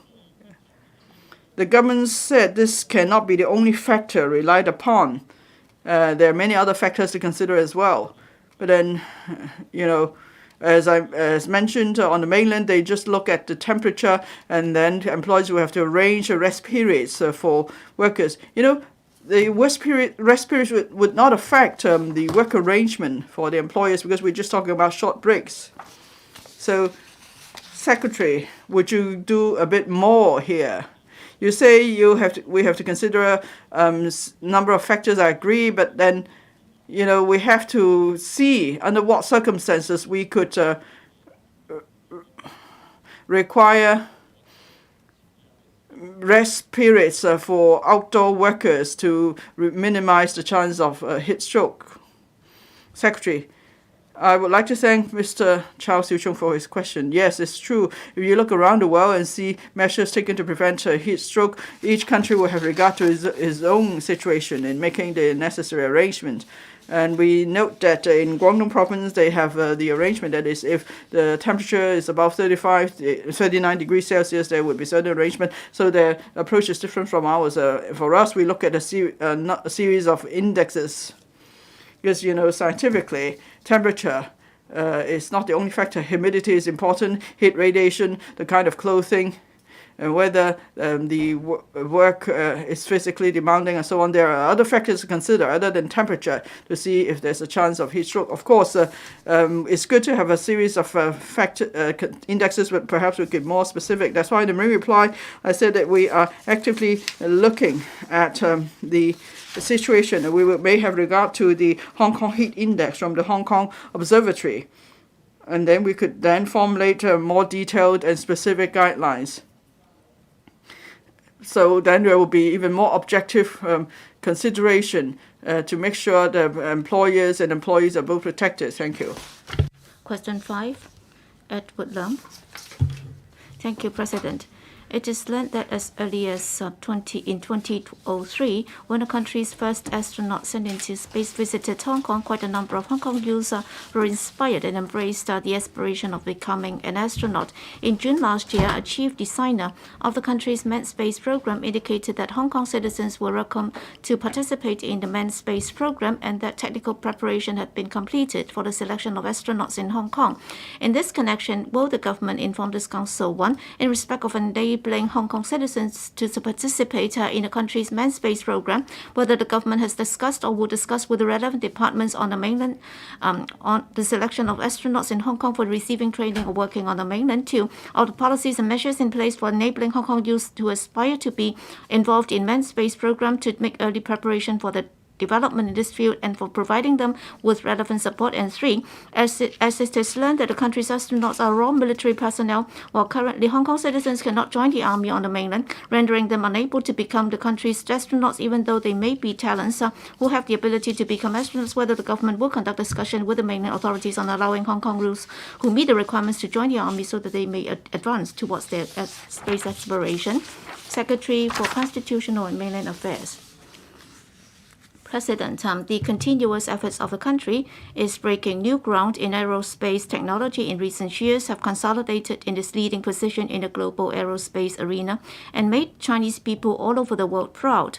Last year, 3 astronauts returned to Earth safely after a 3-month-long stay in space and have successfully completed the first crewed mission for space station construction of the country's manned space program. In June this year, the launch of the manned Shenzhou 14 spacecraft was a complete success, and the 3 astronauts began a 6-month stay in orbit. In June last year, an aerospace technology delegation, including a number of eminent scientists, was arranged by the country to visit Hong Kong. During their stay in the country, they visited a number of schools to speak with students on the development journey and the latest situation of the country's astronautical endeavors. They also brought with them lunar soil samples collected from the moon by the country last year for public display in Hong Kong for the first time, allowing Hong Kong people to share the country's distinguished aerospace achievements. In September last year, several Hong Kong scientific researchers and students had an invaluable opportunity to have a real-time online chat with the 3 astronauts while they were in space. The astronauts cordially answered the questions raised by the students at the activity venue. The event received an overwhelming response from the community. These invaluable activities are testimony to the care and support of the country for Hong Kong, and they have inspired many Hong Kong students in aerospace and other scientific fields. Having consulted the Innovation, Technology and Industry Bureau, the Education Bureau, and the Security Bureau, the consolidated reply to the question raised by Mr. Edward Leung is set out below. The government has been continuously promoting STEM, science, that is science, technology, engineering, and mathematics, and STEAM, that is science, technology, engineering, arts, and mathematics education at schools, so as to enhance students' interest in science and technology. While the science subject curriculum of junior secondary education covers basic scientific knowledge of space navigation, the physics subject curriculum of senior secondary education has an elective unit on astronomy and aerospace science. We also suggest schools organizing life-wide learning activities, including visit to the Hong Kong Space Museum, to enrich students' learning in aerospace technology. Also, several local universities provide aerospace courses. Moreover, Hong Kong possesses strong capabilities in research and development, with 5 universities at the world's top 100. These are solid foundations for cultivating young people to participate in innovation and technology careers, including aerospace industry. We will continue to press ahead related work in the future. Although the country's astronauts who have participated or are participating in a manned space program are all from the background of Air Force pilots, we understand that besides Air Force pilots, some of the 18 astronauts of the 3rd batch selected in 2020 are professionals of other streams, such as scientists and engineers of research institutes, specialists of research units, etc. They are now undergoing relevant training. In fact, Hong Kong has been participating in the aerospace industry of the country. For example, the Hong Kong Polytechnic team developed this surface sampling and packing system, and they have assisted Chang'e 5 in completing the lunar sample return mission. Besides, the Mars landing surveillance camera has provided support to Mars landing of Tianwen-1. Over the years, the government has been nurturing innovation and technology talents, encouraging the implementation of popular science education at schools, and strengthening the students' knowledge in and application of information technology outside curriculum. On top of the regular curriculum, we launched the IT Innovation Lab in secondary schools and Knowing More About IT program to subsidize primary and secondary schools to organize information technology-related extracurricular activities, and the STEM internship scheme to subsidize universities to arrange short-term internship for the students taking STEM-related programs with a view to fostering their interest in pursuing careers in IT in future and nurturing more IT talents for Hong Kong and the country. Moreover, to attract more outstanding international research talents to work in Hong Kong, we launched the Global STEM Professorship in June 2021, which provides funding for the universities to recruit internationally renowned IT scholars and their teams to take up teaching or research work in Hong Kong with a view to expanding the local INT talent pool. Besides, the Hong Kong Space Museum has organized since 2009 the Young Astronaut Training Camp to select around 30 local secondary school students during summer holidays each time to undergo astronaut training program in Beijing, Jiuquan, etc., at which included undergoing simulated astronaut training, meeting with aerospace specialists and astronauts, etc., in order to understand the achievements of aerospace technology of the country. President, the aerospace industry of a country is developing rapidly. Hong Kong possesses outstanding R&D capabilities and a university team which takes part in space exploration projects. The government will actively press ahead the development of IT in Hong Kong and, at the same time, support various institutions participating in aerospace and technology projects of the country with a view to contributing to building the country into one which is strong in science and technology. Mr. Edward Leung. Thank you, President. Our country's aerospace technology is developing in leaps and bounds, and we have actually got Shenzhou 14. And when it comes to Shenzhou 14, astronauts yesterday actually gave an interview to the People's Daily yesterday, and they gave a very important message. That is, they sincerely invited Hong Kong citizens to join the country's aerospace development. And this year is the 25th anniversary of our return to the motherland, and therefore, for young people aspiring to become astronauts, can there be some good news? Astronauts. Secretary. Thank you for your further question. As I said in the main reply, in fact, the government has all along attached a lot of importance to INT development in Hong Kong. And under the 14th five-year plan, in terms of our positioning in our country's development, we have also aspired to become the INT center of our country. And when it comes to nurturing of talents, in particular, nurturing of our youth talents, when President Xi gave his speech at the inauguration ceremony for the new term of government, he already said that youth are the pillars of our society, and therefore, in terms of IT training for our youth, we do attach a lot of importance to that. As I said, there were curriculum development and also extracurricular activities to nurture these talents. And in terms of INT, there are a number of initiatives that are underway. And if you're interested, I can invite the Bureau Head to explain the details to you. But then our main task is to enhance the youth's interest in INT, and that would include aerospace, that's part of it.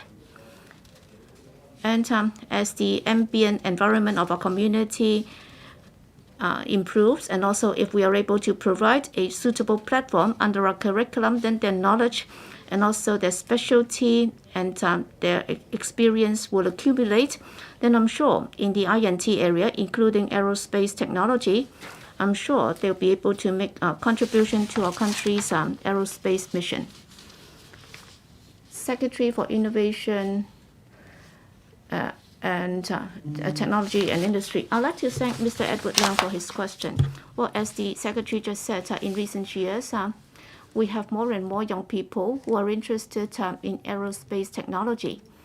And in the past, we have done a lot of education. And for example, in 2016, the HAB and also the officer on the mainland worked together. And we have also got this program on manned mission of a country. And as a result, they went to Jiuquan and they paid a visit to the space center there. And in recent years, as you said, we also jointly run the Spirit of the Era. And then there was a direct chat between Hong Kong students and also the astronauts in space.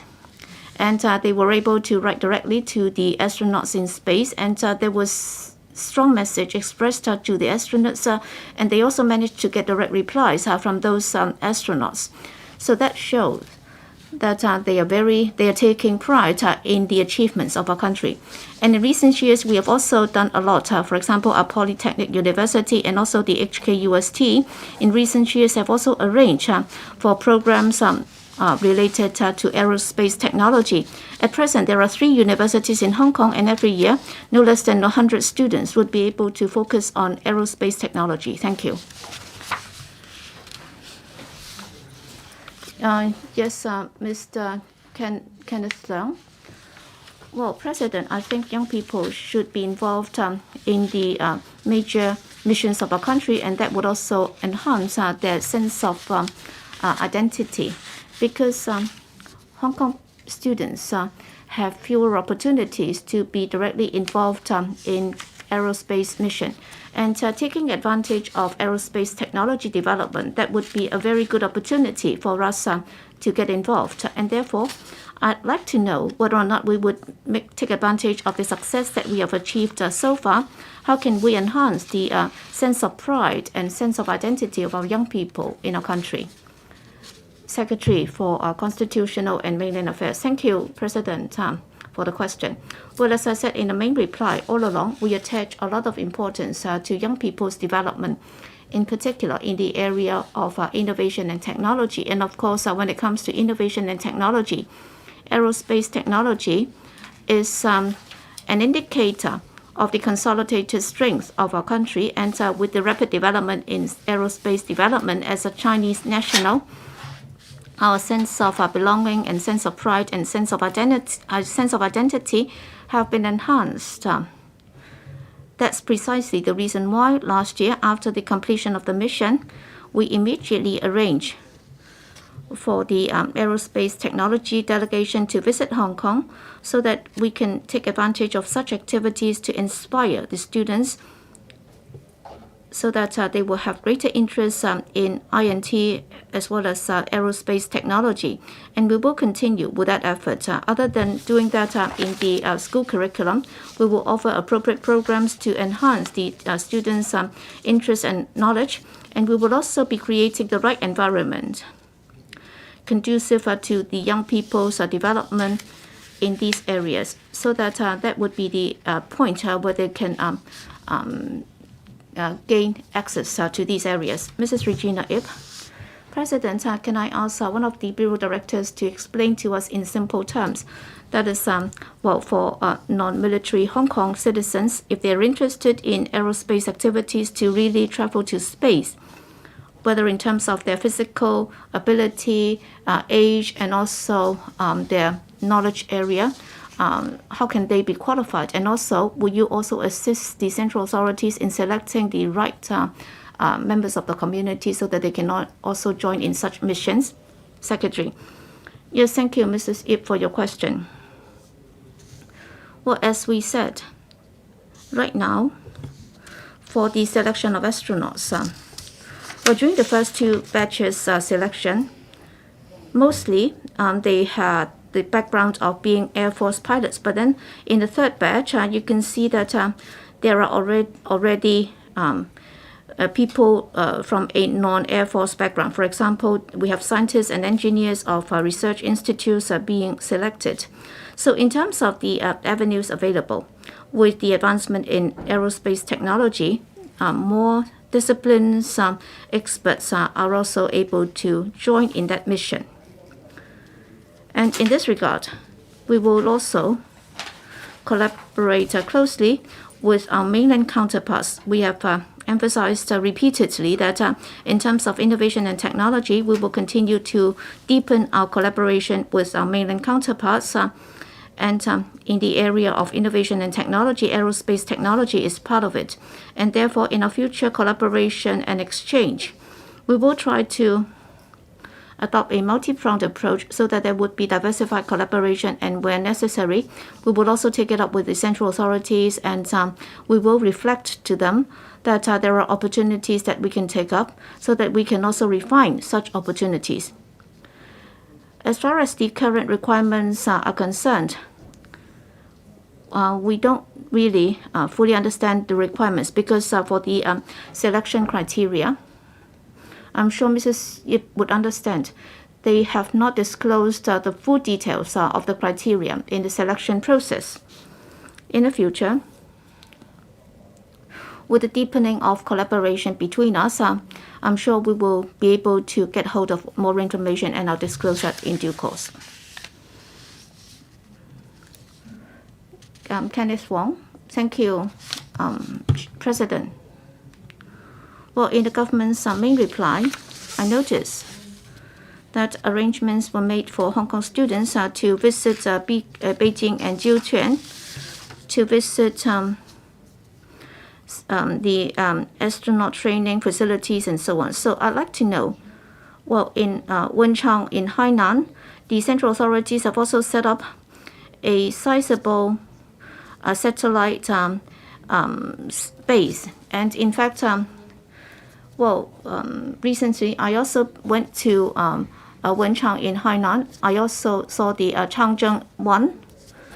And on the same day, a Baptist University team was also there. So I hope that you can attach more importance to Hong Kong university teams participating in aerospace development in our country, and afterwards their achievements can also be promoted among students of Hong Kong. So I hope that you can consider that. Thank you, President, and thank you, Dr. Kennedy Wong, for your very constructive suggestion. Yes, we will pass on your comment to the organizer so that when they make adjustments to the arrangements, they can refine the details so that they can also enhance the results. Maybe I can also invite the Secretary to speak a bit more on this. Yes, thank you. In fact, targeting our universities and also for research funding for aerospace technology that has been increasing. For example, through the ITF, there were 6 projects being supported, and many of them have to do with aerospace technology, for example, raw material science and electronics and so on. We do encourage research teams in the universities of Hong Kong to collaborate with our mainland teams, because that's also part of the integration process with our country. And as we just said a couple of years ago, we also introduced this having access to science. We would try to reach out to overseas professionals and researchers. So that is the Global STEM Professorship, so that they would be recruited and come back to Hong Kong. And many Hong Kong universities are also establishing their own curriculum. And therefore, we are actually attracting more and more such talents to come to Hong Kong. And in a few years' time, I'm sure Hong Kong's aerospace studies will develop rapidly. And that would also include more exchanges. And research students and also university students would also have a chance to have more contacts. And I'm sure we will also contact our counterparts on the mainland, and our researchers in the universities would also take the students to Jiuquan and Beijing and other places in China to visit them. Yes, Mr. Ma Fengkuo. Thank you, President. I'd like to ask about part 3 of the question. If Hong Kong students would like to take part in aerospace missions, they might have to have a military background. But then, for many Hong Kong young people, many of them are willing to consider joining the military of our country so that they can also be the defenders of our national security. I think in a country, that's the obligation of the youth. And indeed, that is also the aspiration of many Hong Kong young people.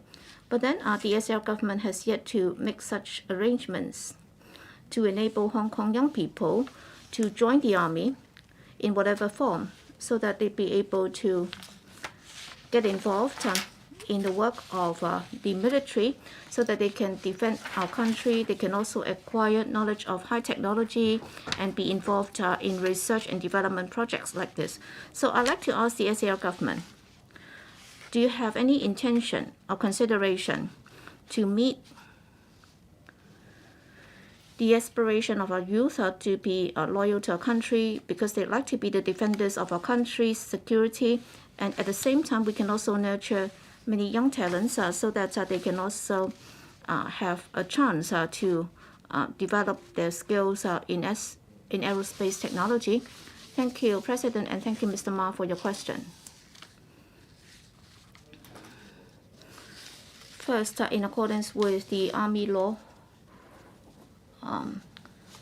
of our country, there is no requirement for Hong Kong young people to be drafted into the army.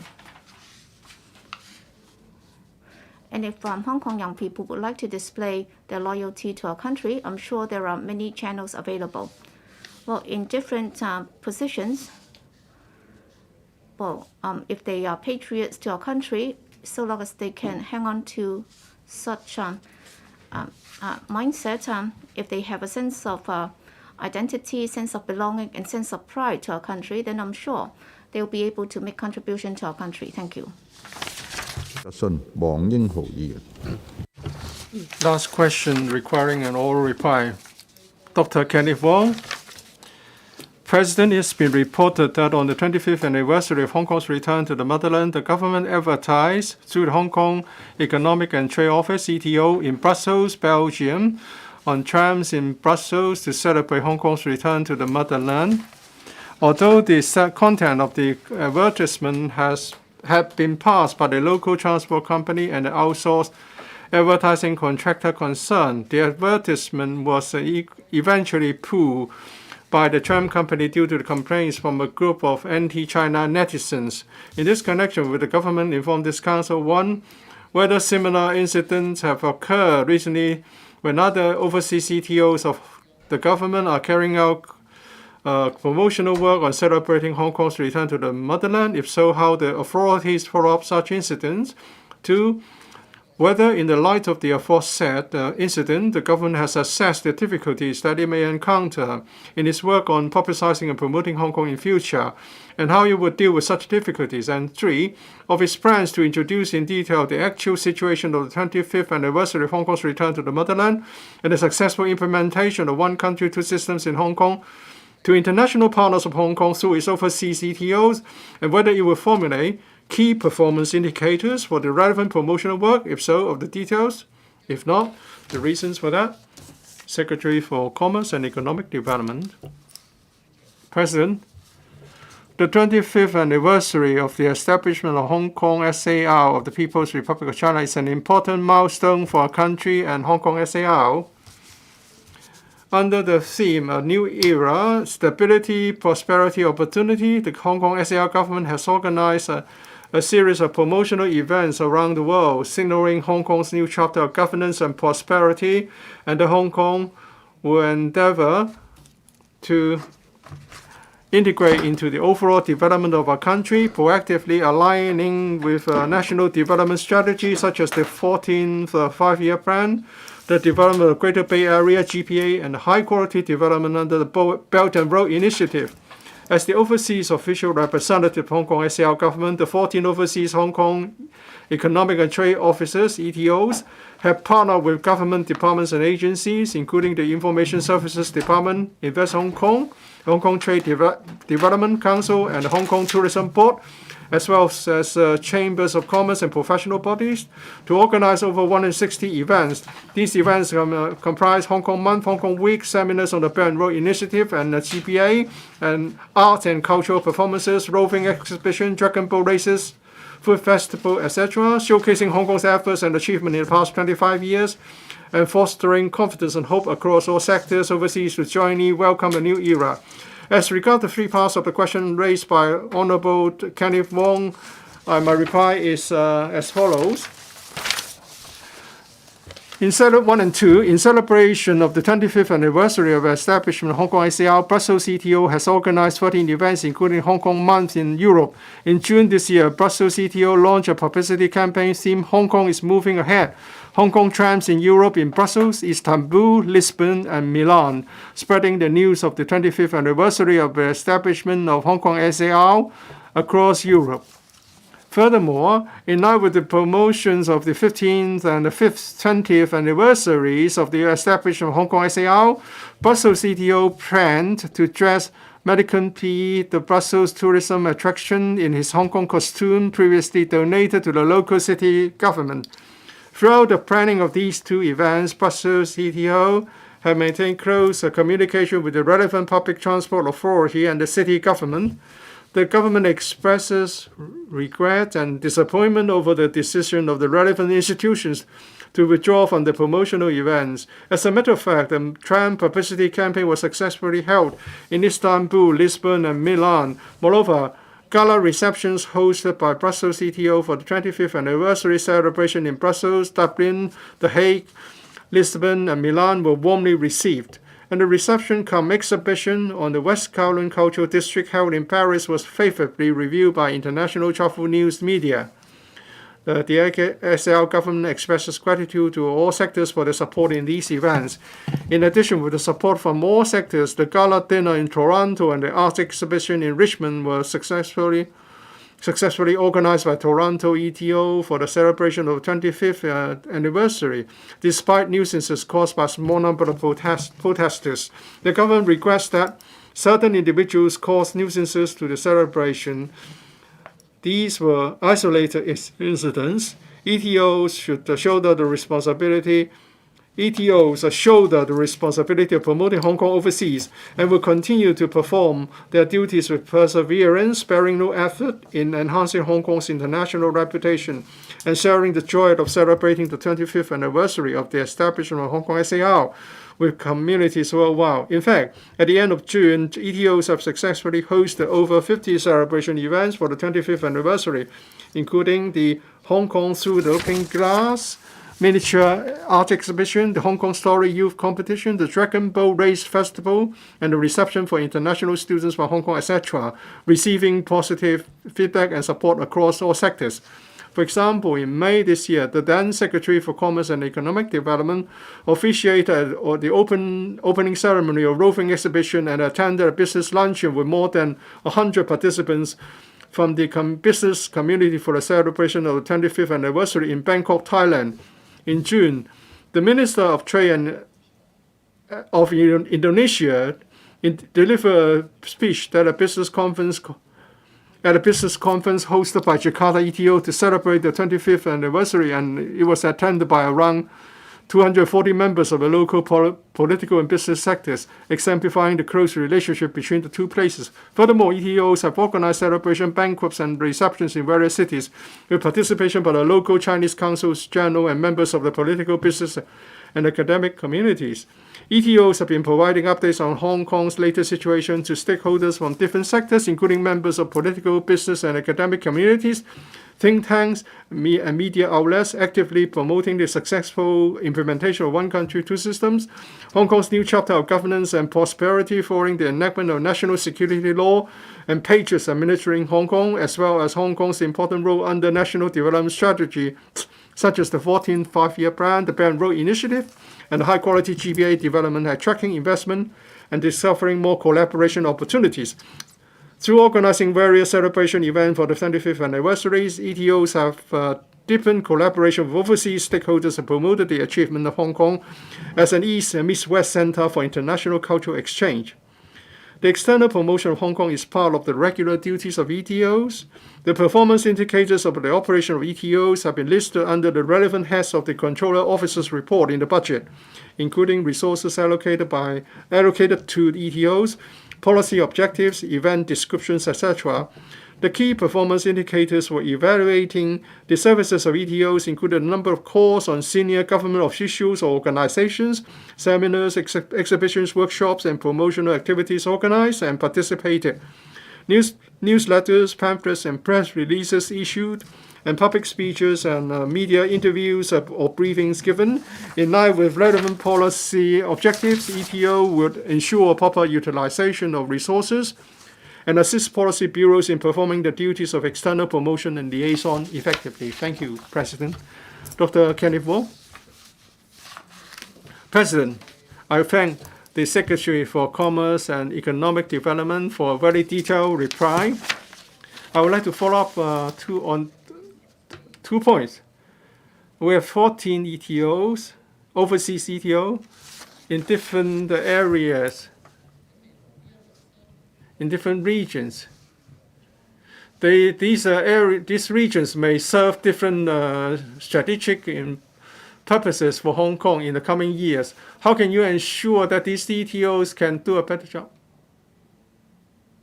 Well, you have asked a supplementary question. Let me invite the Secretary to reply. Secretary, thank you for your question. Since I assumed office, I have been conducting weekly meetings with all the ETOs by region, and we have discussed the work plan for the next half of the year, and we also talk about the speech given by President Xi Jinping about the success of one country, two systems, our free economy, our legal system, and our advantages as a trade center, and also our advantages in the East-West cultural exchange, and how we can leverage on such advantages in our promotion and publicity work. And also, we talk about the objectives and policies for the promotional work of the ETO. All the ETOs would share common goals and objectives in promoting Hong Kong's trade development. Dr. Tan Yue Heng, thank you, President. So the topic is promoting Hong Kong. We have 14 ETOs. Apart from these, we have 16 offices or liaison offices in the mainland. So we will be doing promotion both in overseas countries and in the mainland. Altogether, we have 13 such ETO offices, which would serve similar purposes. Although mainland ETOs are not guided by the CEDB, but do you have any unified, systematic promotional plan for all these overseas offices? If not, perhaps you should consider adopting a consistent approach for all these overseas offices. Thank you for the question. Although mainland offices are not under the CEDB, but these offices have serve multiple purposes, not just trade, and they would carry out duties in line with the particular bureau's policies. We have mainland trade offices, and also together with the Trade Development Council and Invest Hong Kong, we have collaboration projects. We will promote Hong Kong's trade and economic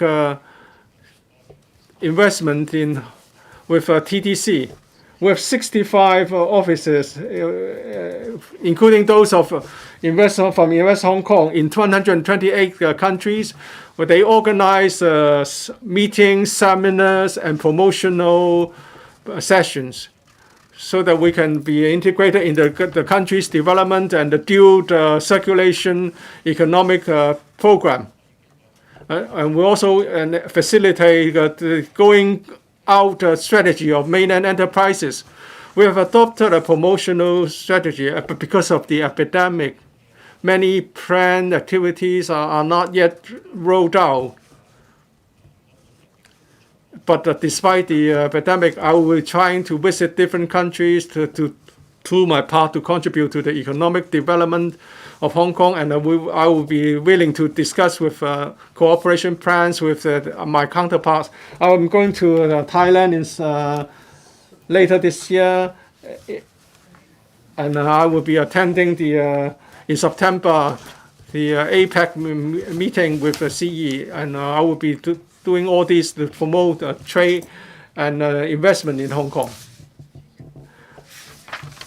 Mrs. Regina Yip, I'm glad to learn from the Secretary that the nuisances experienced by our ETOs in Brussels and Vancouver are isolated incidents. These activities are good in promoting Hong Kong.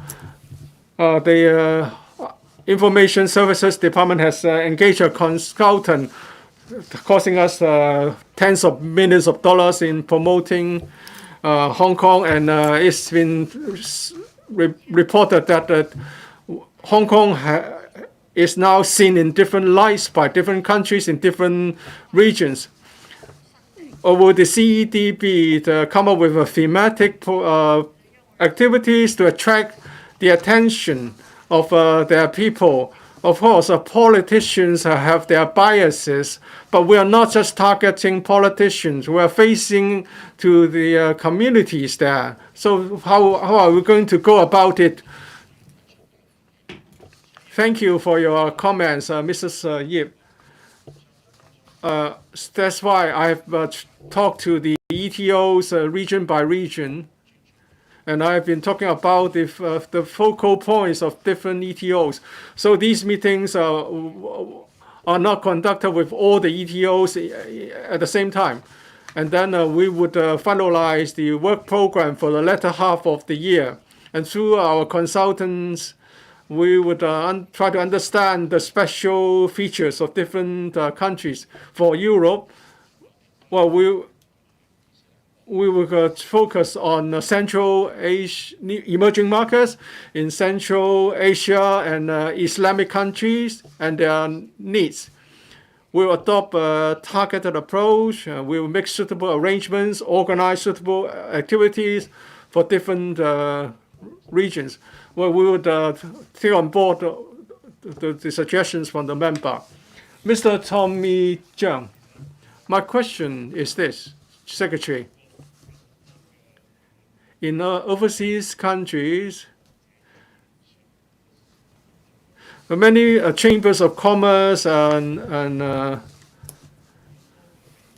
people and individuals and scholars have given speeches that tend to smear Hong Kong. So are you going to do this, or have you done this? And have you turned your attention to these countries where we have experienced such smearing activities? So perhaps you can inform us of what they have been doing so that we can do our part in preventing the dissemination of false information and the smearing campaign against Hong Kong and our country. Thank you for your question. In the ETOs, in all the ETOs, they would pay attention to local media and the publication of incorrect information on Hong Kong, and they will respond accordingly. And they have already written to different media to explain the situation in Hong Kong. And since June 2022, when we have the national security law, we have the ETOs have issued more than 1,000 emails and letters to different media to explain the economic and investment situation in Hong Kong. And we have also issued situational papers to CE and other principal officials so that they can explain the situation in Hong Kong when they make speeches. And there's a new report on Hong Kong's business environment. Our ETOs have been able to give the report to all stakeholders and explain to them the overall business environment in Hong Kong. After the improvement to our electoral system, the Central People's Government has also issued a white paper on Hong Kong's freedom and rule of law. And our ETOs have also made use of this white paper to explain to stakeholders that the new opportunities and the systematic foundation of our business environment. And they will also provide reports and response to their situation appropriately, and also to remind different bureaus of matters of concern that they should pay special attention to. Well, is your question not answered? Well, the Secretary has not answered my question as regards whether you would assess speeches given by chambers of commerce or universities. Have you done that? Well, this is a very valid question. The ETOs is in constant communication with the business community, scholars, and schools and universities. There will be regular briefing sessions, and they will also make use of different platforms in the community, and then we will disseminate our information and through pictures and paper. And we also pay attention to the messages expressed through such media so as to understand the local situation and comments on Hong Kong.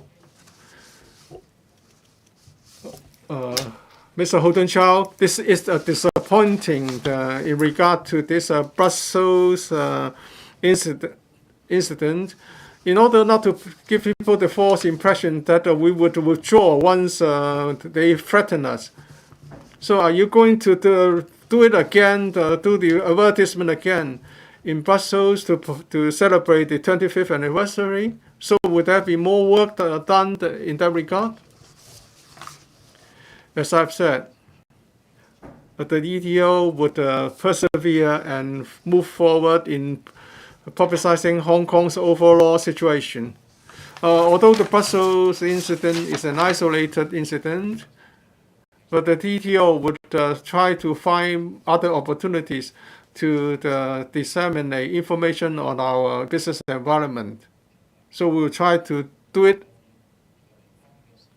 again, so that citizens of and the government of Brussels will understand Hong Kong, and then we can improve things gradually. Dr. Kenneth Wong,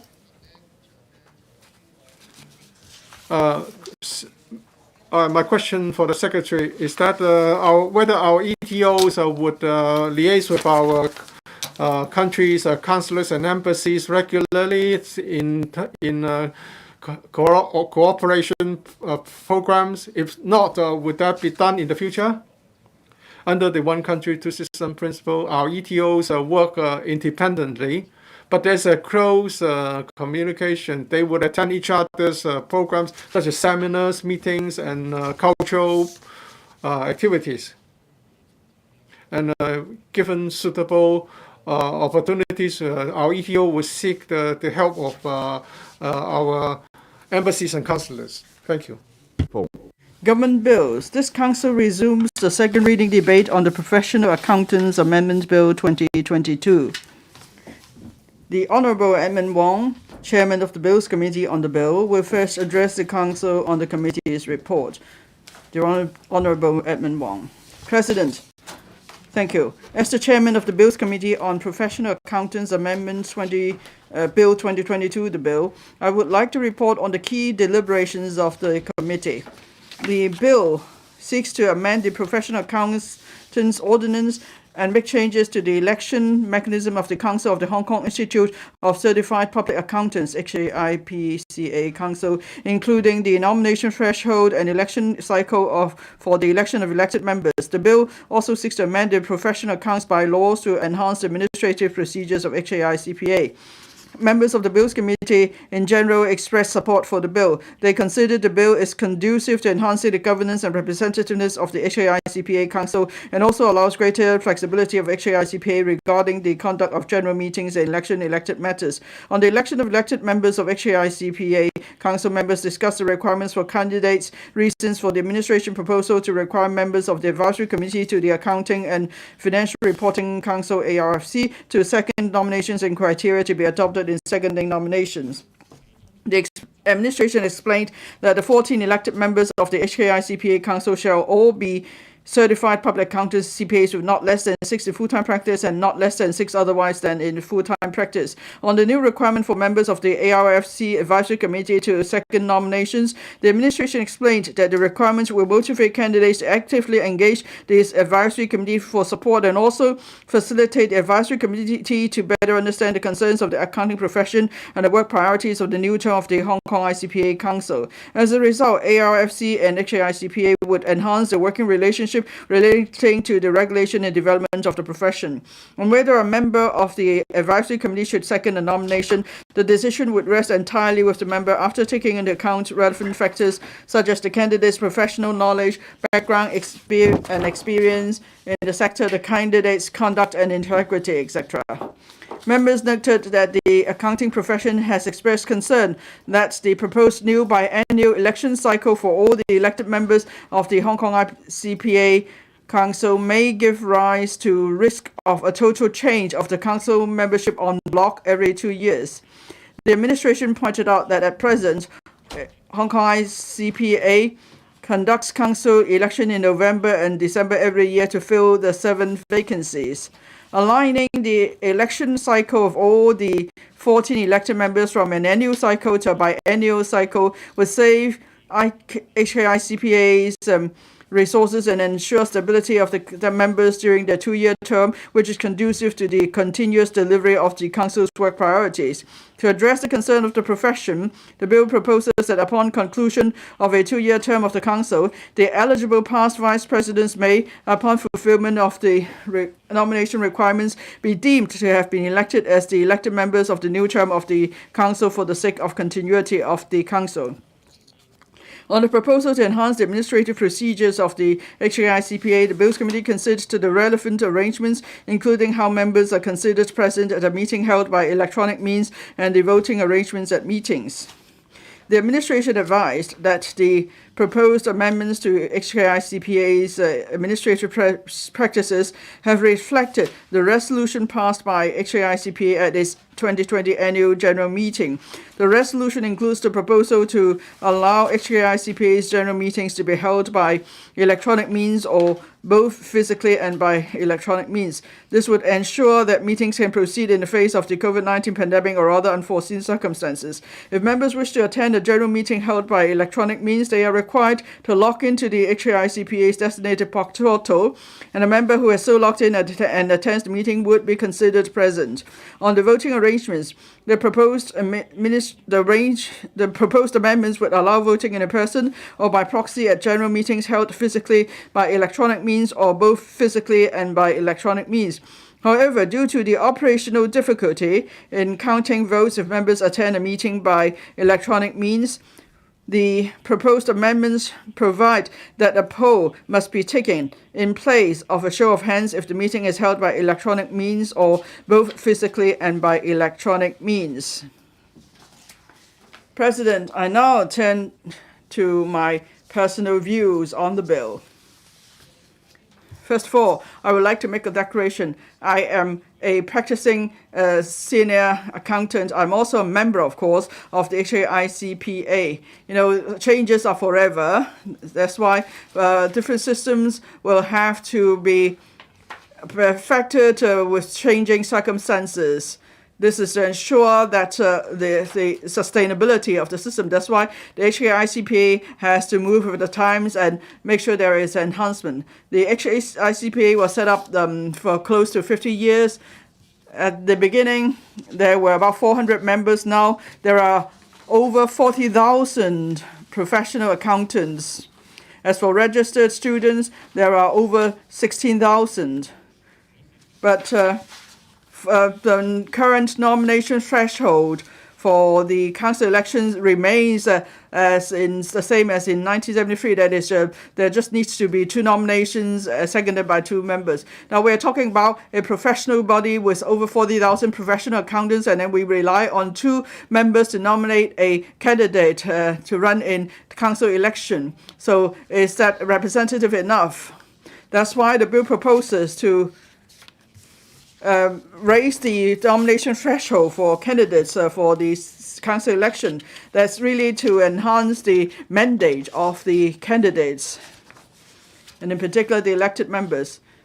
Mr. Christopher Hui, Secretary for Financial Services and Treasury, proposed the enhancement proposal on the 8th of March, and then he gave a briefing to the panel on financial affairs on the 4th of April. And then the TMHK ICPA invited me and some other officials of the FSTB to an online meeting so that we could listen to the views, so they could listen to our views. And also, there was some online poll among members conducted by the HKICPA. The poll results were announced on the 27th of April.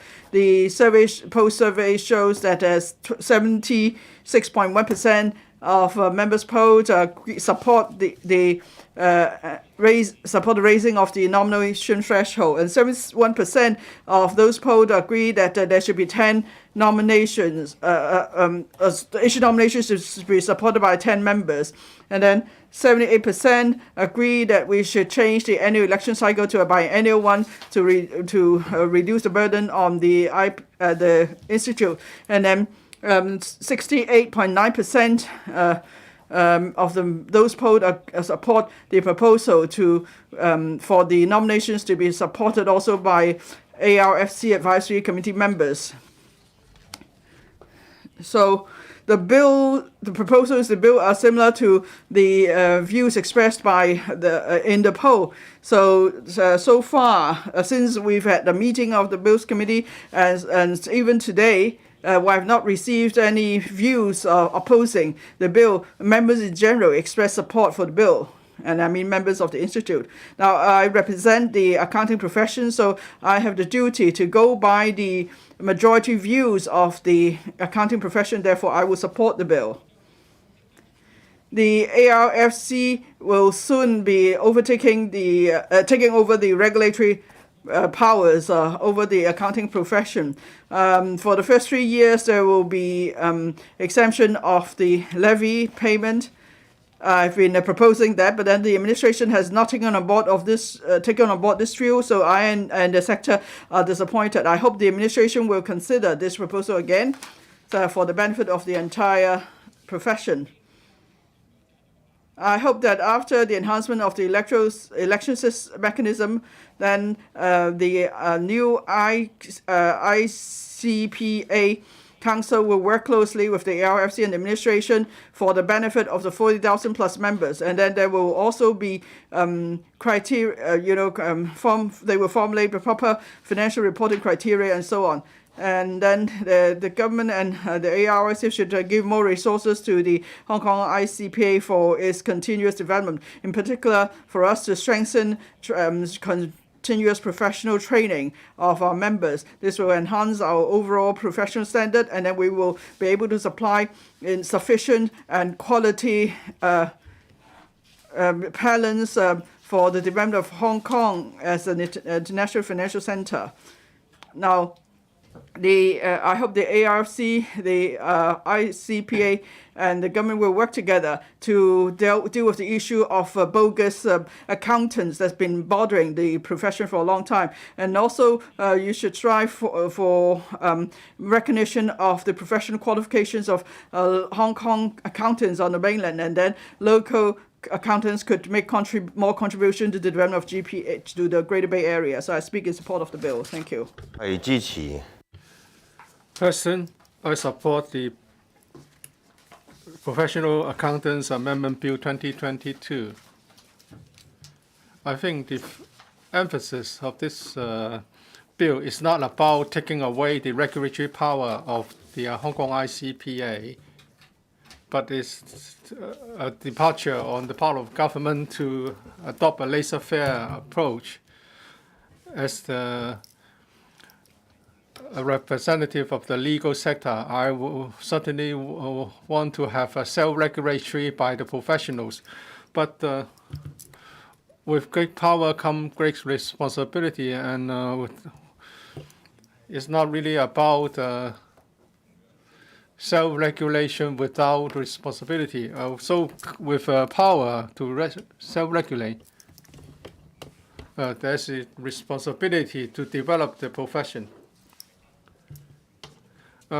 Democratic rights is not about of giving the power to the government and we do nothing ourselves.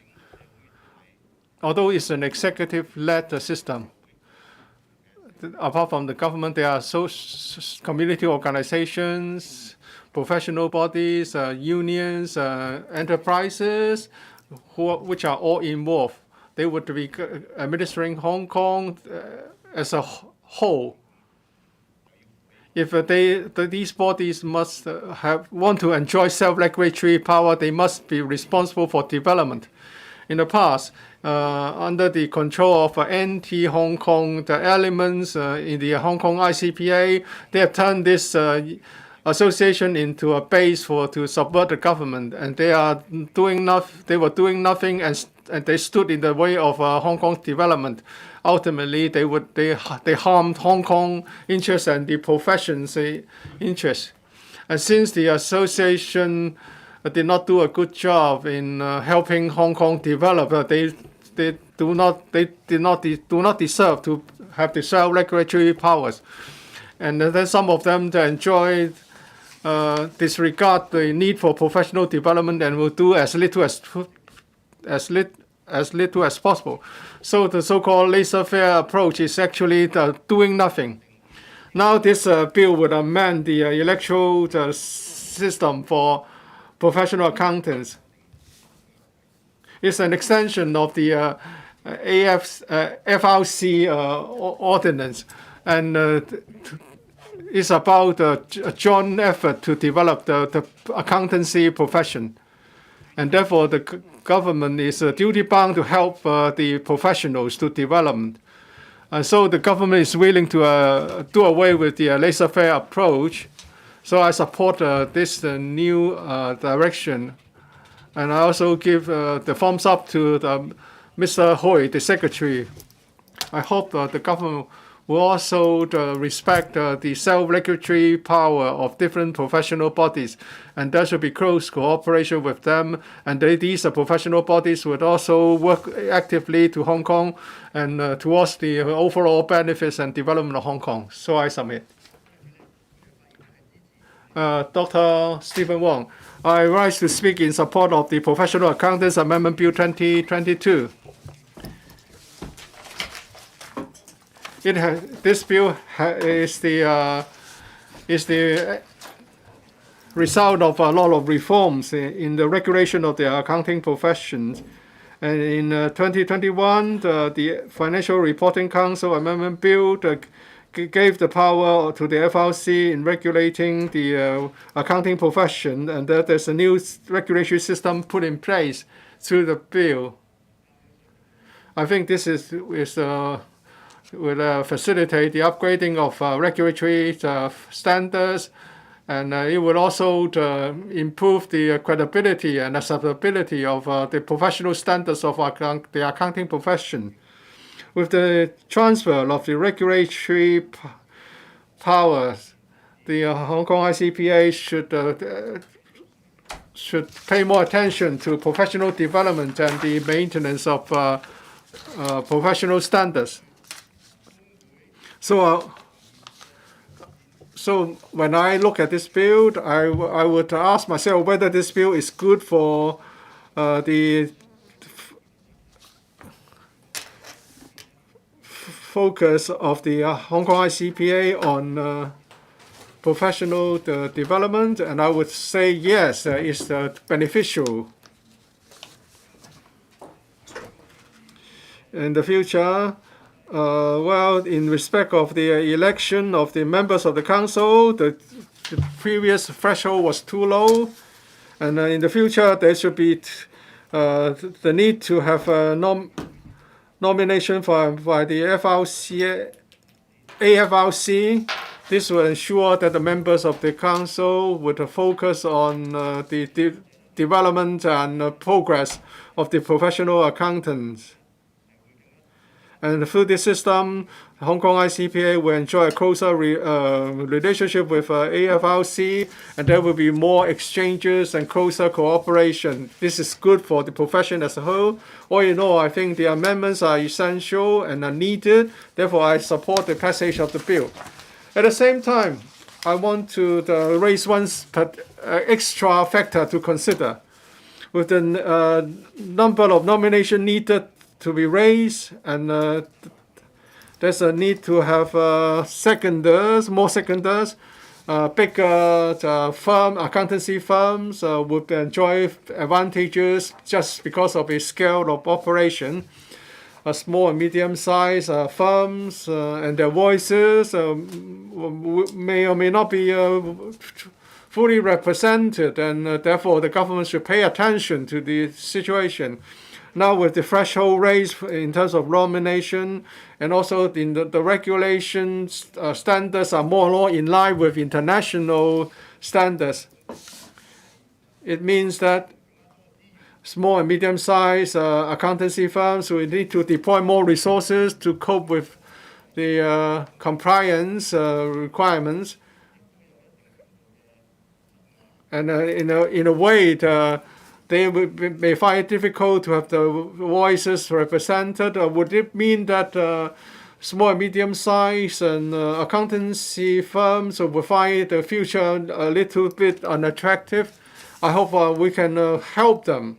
The government should help them through other policies so that they can, either in Hong Kong or in the Greater Bay Area, a bigger development space. As the Secretary has said, we need to balance regulation and development. But Hong Kong regulators many a time seem to focus more on regulation instead of development. So I hope the government help the Hong Kong ICPA in its efforts in promoting the profession and its development. Whether we are talking about big international firms or small and medium-sized firms, they will all have good room, a better room for development, because the professional service is our basic advantage. Accountancy profession is an important area. Therefore, we should strengthen its development. We should increase the competency. I support the bill. Does any other member wish to speak? If not, I now call upon the Secretary for Financial Services and the Treasury to reply, and the debate will come to a close. Secretary. President, following the introduction of the Professional Accountants Amendment Bill 2022 into the Legislative Council on the 18th of May 2022, the Bills Committee has carefully discussed the policy intent and specific provisions of the bill, and I'd like to express my sincere gratitude to the Honourable Wong Chun Shek, Chairman of the Bills Committee, for leading the committee to a successful conclusion of its scrutiny work, and to members and the Bills Committee Secretariat and legal advisor for their participation and assistance. In fact, our civil service team has been given this great recognition, and I'll bring it back to them so that we will continue to do well. And as Mr. Wong said, it's about a balancing act between our development and also regulatory needs. I fully recognize that, and therefore, in making preparation for this bill, as I said, the advisory's composition, that is, the advisory committee's composition, has already incorporated that, and therefore we also have a representative from the accountancy sector. With the completion of the negative vetting process of the 3 pieces of the subsidiary legislation relating to the new accounting profession regulatory regime. The new regime will come into operation on the 1st of October this year. By then, the major accounting professional regulatory functions will be independently regulated by the Accounting and Financial Reporting Council, the AFRC, while the HKICPA, the Hong Kong Institute of Certified Public Accountants, will continue to play the role of a statutory professional body focusing on various professional functions, including the setting of accounting professional standards and the registration of professional accountants. To ensure that the HKICPA can function more effectively and professionally under the new regulatory regime, the bill revises the nomination requirements and cycle of election for the HKICPA's council, enhances the professional role and representation of the council, and leads the HKICPA in the transition and adaptation of its functions under the new regime, and enhances the HKICPA's administrative procedures to improve its administrative efficiency and effectiveness. Chairman, as Mr. Wong has already set out, I'd like to elaborate on a few points that were put forward by the Bills Committee. First, nomination threshold for the election of elected members of the Council of the Institute. First, the nomination threshold for the election of elected members of the HKICPA Council has been adopted since 1973, and there has not been any change in that, and that's not commensurate with the size of the HKICPA, and which now has a membership of 46,000. We are trying to keep up with the times and therefore we are proposing to raise the nomination requirement to 1 accountant nominated and then seconded by 9 accountants. The bill also requires candidates to be seconded by 2 members of the advisory committee of to the AFRC under the new accounting professional regulatory regime. This will facilitate a stronger communication between the council and the HKICPA under the new regime. In making appointments to the advisory committees, the government will also carefully consider the professional background and knowledge of the HKICPA's duties of the appointees and also avoid potential conflict of interest. We will work with the HKICPA and the AFRC to develop guidelines on the factors to be considered in making nominations for the reference of members of the advisory committee. The final decision on whether or not to endorse the nomination of individual candidates is a matter for the independent judgment and decision of the individual advisory committee members. Next is about election cycle for members of the HKICPA Council. The election cycle for the members of the HKICPA Council, well, right now there are 14 members, and in order to ensure continuity, and therefore after the expiry of the 2-year term, then the vice president completing the last term will automatically become a member of the next council, and that has been supported by members of the Bills Committee. And at the discussion, I already explained that for those eligible former vice president, they would also have to meet the new nomination requirements before they can be an elected member of the advisory committee instead of automatically becoming the member. Next, with regard to the amendment to the bylaws of the professional, by the accounting professional law, well, that has been designed in accordance with that, and also that was also an amendment approved at the HKICPA's 2020 annual general meeting. The amendments include allowing the holding of general meetings by electronic or mixed physical and electronic means, allowing members to appoint proxies to vote on their behalf at the general meeting, and so on and so forth, so as to provide sufficient procedural flexibility to allow the HKICPA to continue to operate as usual under unforeseen circumstances and to protect the effective participation of accountants in the affairs of the HKICPA. President, the HKICPA has an important role to play with the imminent commencement of the new regulatory regime for the accounting profession. We need to improve the Institute's corporate governance system in a timely manner and enhance its administrative effectiveness to ensure that the HKICPA can cope with the various tasks under the new regulatory regime in a professional and effective manner. We have been communicating with representatives of the HKICPA, the accounting profession, users of accounting services, etc., during the drafting process and have received their support for the proposal and have duly addressed their concerns. I urge members to support and pass the bill. The bill, if passed, will take effect on the 1st of November this year, after which the term of office of the current HKICPA Council President, Vice Presidents, and elected members will be extended to the end of 2023, meaning that the HKICPA will not need to hold an election at the end of this year. and can focus on implementing the new regulatory regime, and the enhanced council election system can come into operation at the end of 2023. President, I so submit. And now I'll put the question to you that the Professional Accountants Amendment Bill 2022 be read the second time. Will those in favour please raise their hands? Those against, please raise their hands. I think the question is agreed by a majority of the members present. I declare the motion passed. Professional Accountants Amendment Bill 2022. This council now becomes committee of the whole council to consider the Professional Accountants Amendment Bill 2022. I now propose a question to you that the following clauses stand part of the bill. Clauses 1 to 22. Does any member wish to speak? If not, we now proceed with the voting. I put the question to you that the clauses read out by the clerk stand part of the bill. Will those in favour please raise their hands? Those against, please raise their hands.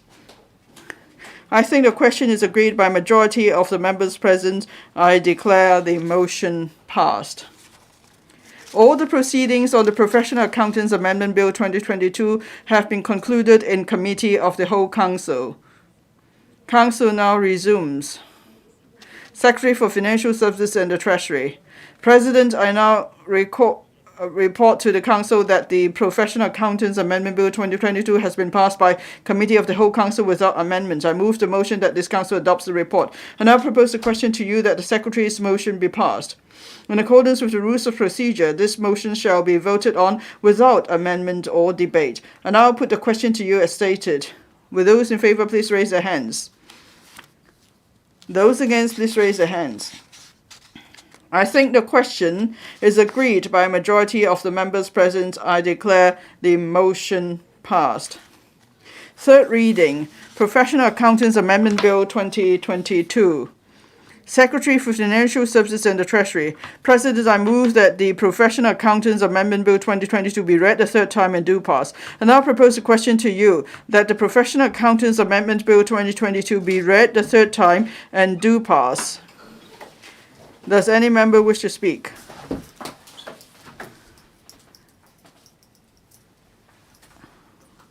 I now put the question to you as stated. Will those in favour please raise their hands? Those against, please raise their hands. I think the question is agreed by a majority of the members present. I declare the motion passed. Professional Accountants Amendments Bill 2022.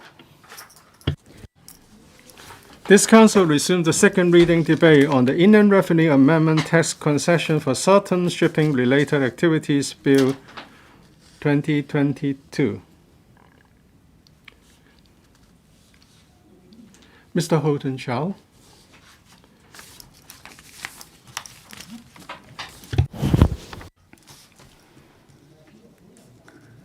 Madam Deputy, I speak in support of this bill to offer tax concessions for certain shipping-related activities.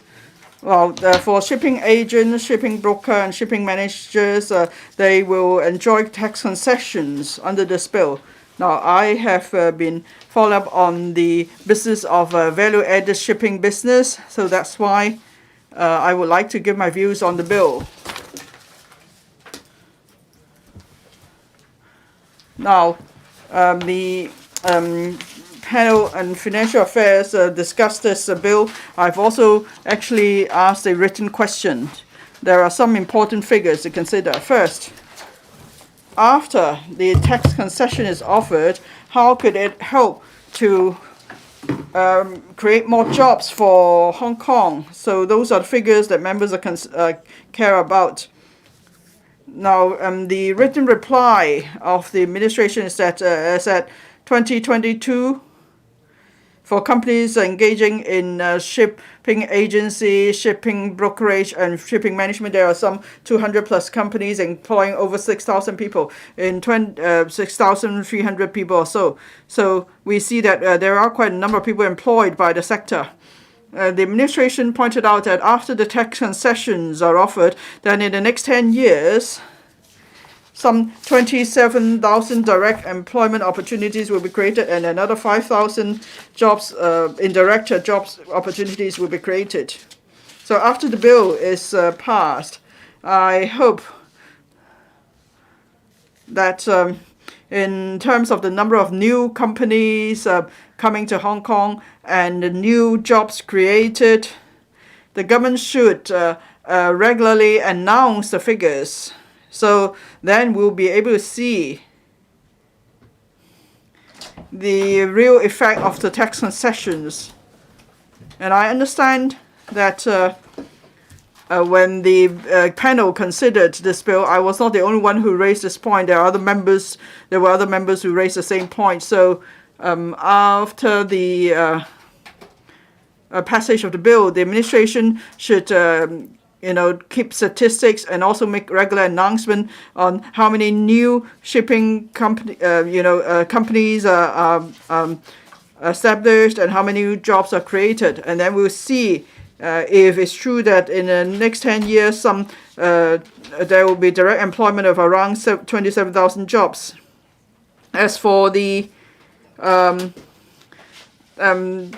businesses, eligible business for tax concession, the number of full-time qualified employees is just one person. I've asked why that threshold is set so low. And then in the written question, the administration gave comparison of figures in other countries or regions in the written reply, and it seems that they have a similar threshold. In Singapore, it's 5 employees. So if we want to attract more companies to come to set up business in Hong Kong, then if we keep the number of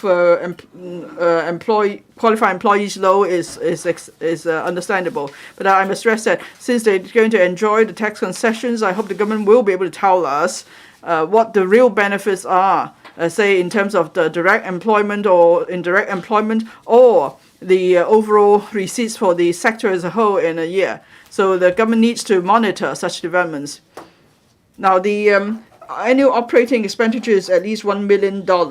I think that's a necessary requirement because we want them to really invest in Hong Kong. So, Madam Deputy, I support the relevant tax concessions. And then President Xi Jinping said in his July 1st important address that Hong Kong could play a role as a shipping center apart from providing professional services. And as a shipping center, we're not just talking about vessels calling in Hong Kong, but then we're talking about value-added shipping services such as shipping agency, shipping brokerage, and shipping management. So these should be the professional business that we should develop in Hong Kong and consolidate our position. Thank you. Mr. Edmund Wong.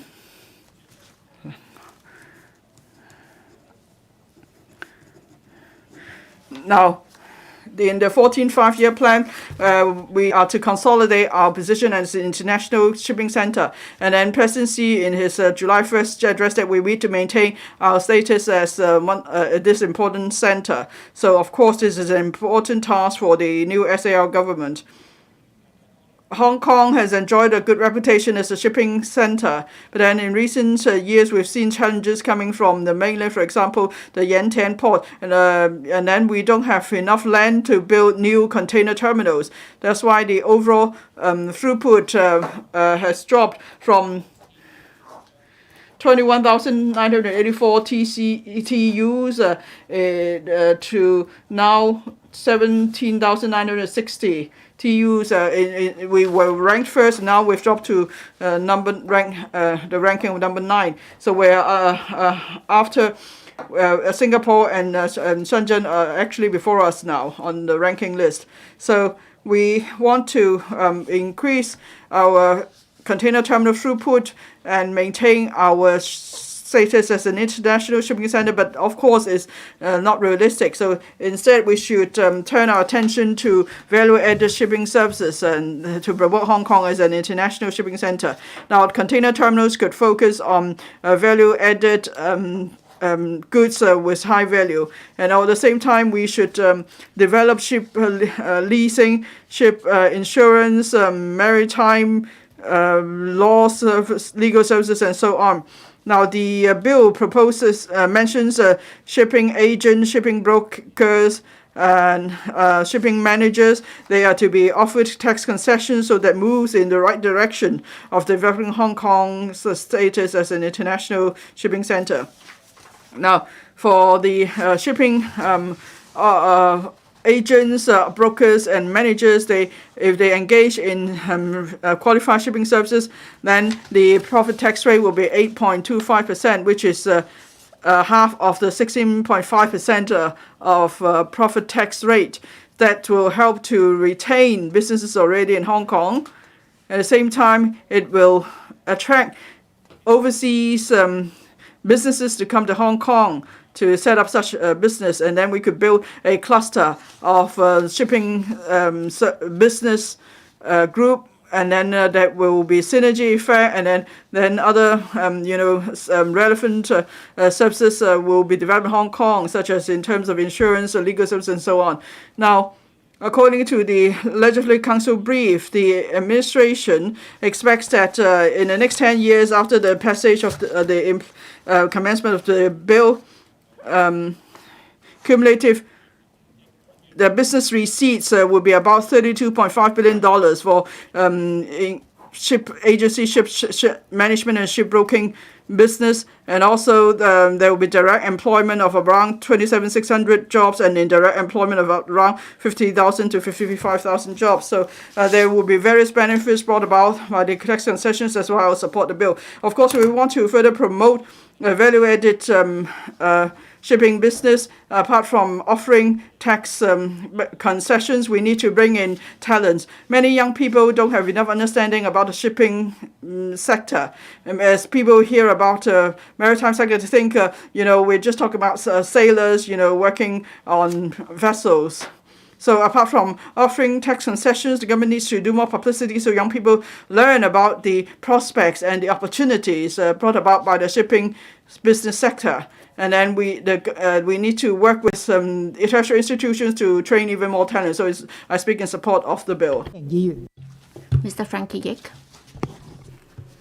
Madam Deputy, we have over 900 companies that are related to the Maritime Ministry, and of course we do have ship agents, ship managers, and ship brokers in these companies, and the tax concessions to be offered to these companies aimed at the principles of these companies, so that tax concessions will be offered to them, so that more companies can base in Hong Kong, and that would also help develop the industry. The Liberal Party supports this, and we hope that this initiative can be implemented as soon as possible in order to further enhance Hong Kong's competitiveness, so that we'd be able to fulfill the tasks under the outline for GBA development, and that at the same time would also be able to respond to Presidency's remarks on 1st of July that we will have to consolidate and enhance Hong Kong's status as the International Maritime Center.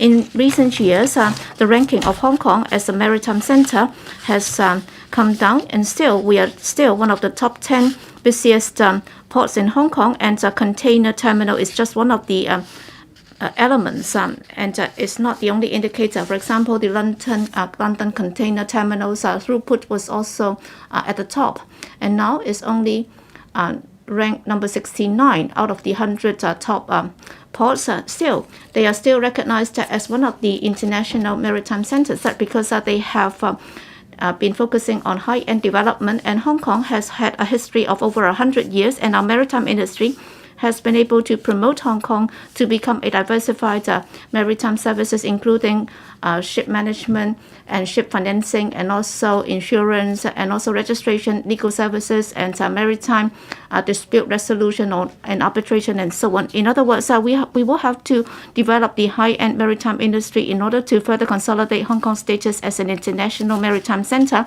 so that we'll be able to become the shipping services center for the GBA and also the Belt and Road Initiative. In fact, 80% of the cargo will have to be shipped out by sea. In the past couple of years, we have been affected by the pandemic. According to the Baltic Sea Shipping Association, at present, in terms of orders for the construction of container vessels is a record high in 10 years, and therefore the relevant business has a lot of potential. And therefore, with the progressing of the Belt and Road Initiative and also the regional comprehensive economic cooperation, that is RCEP, the focus will move further east.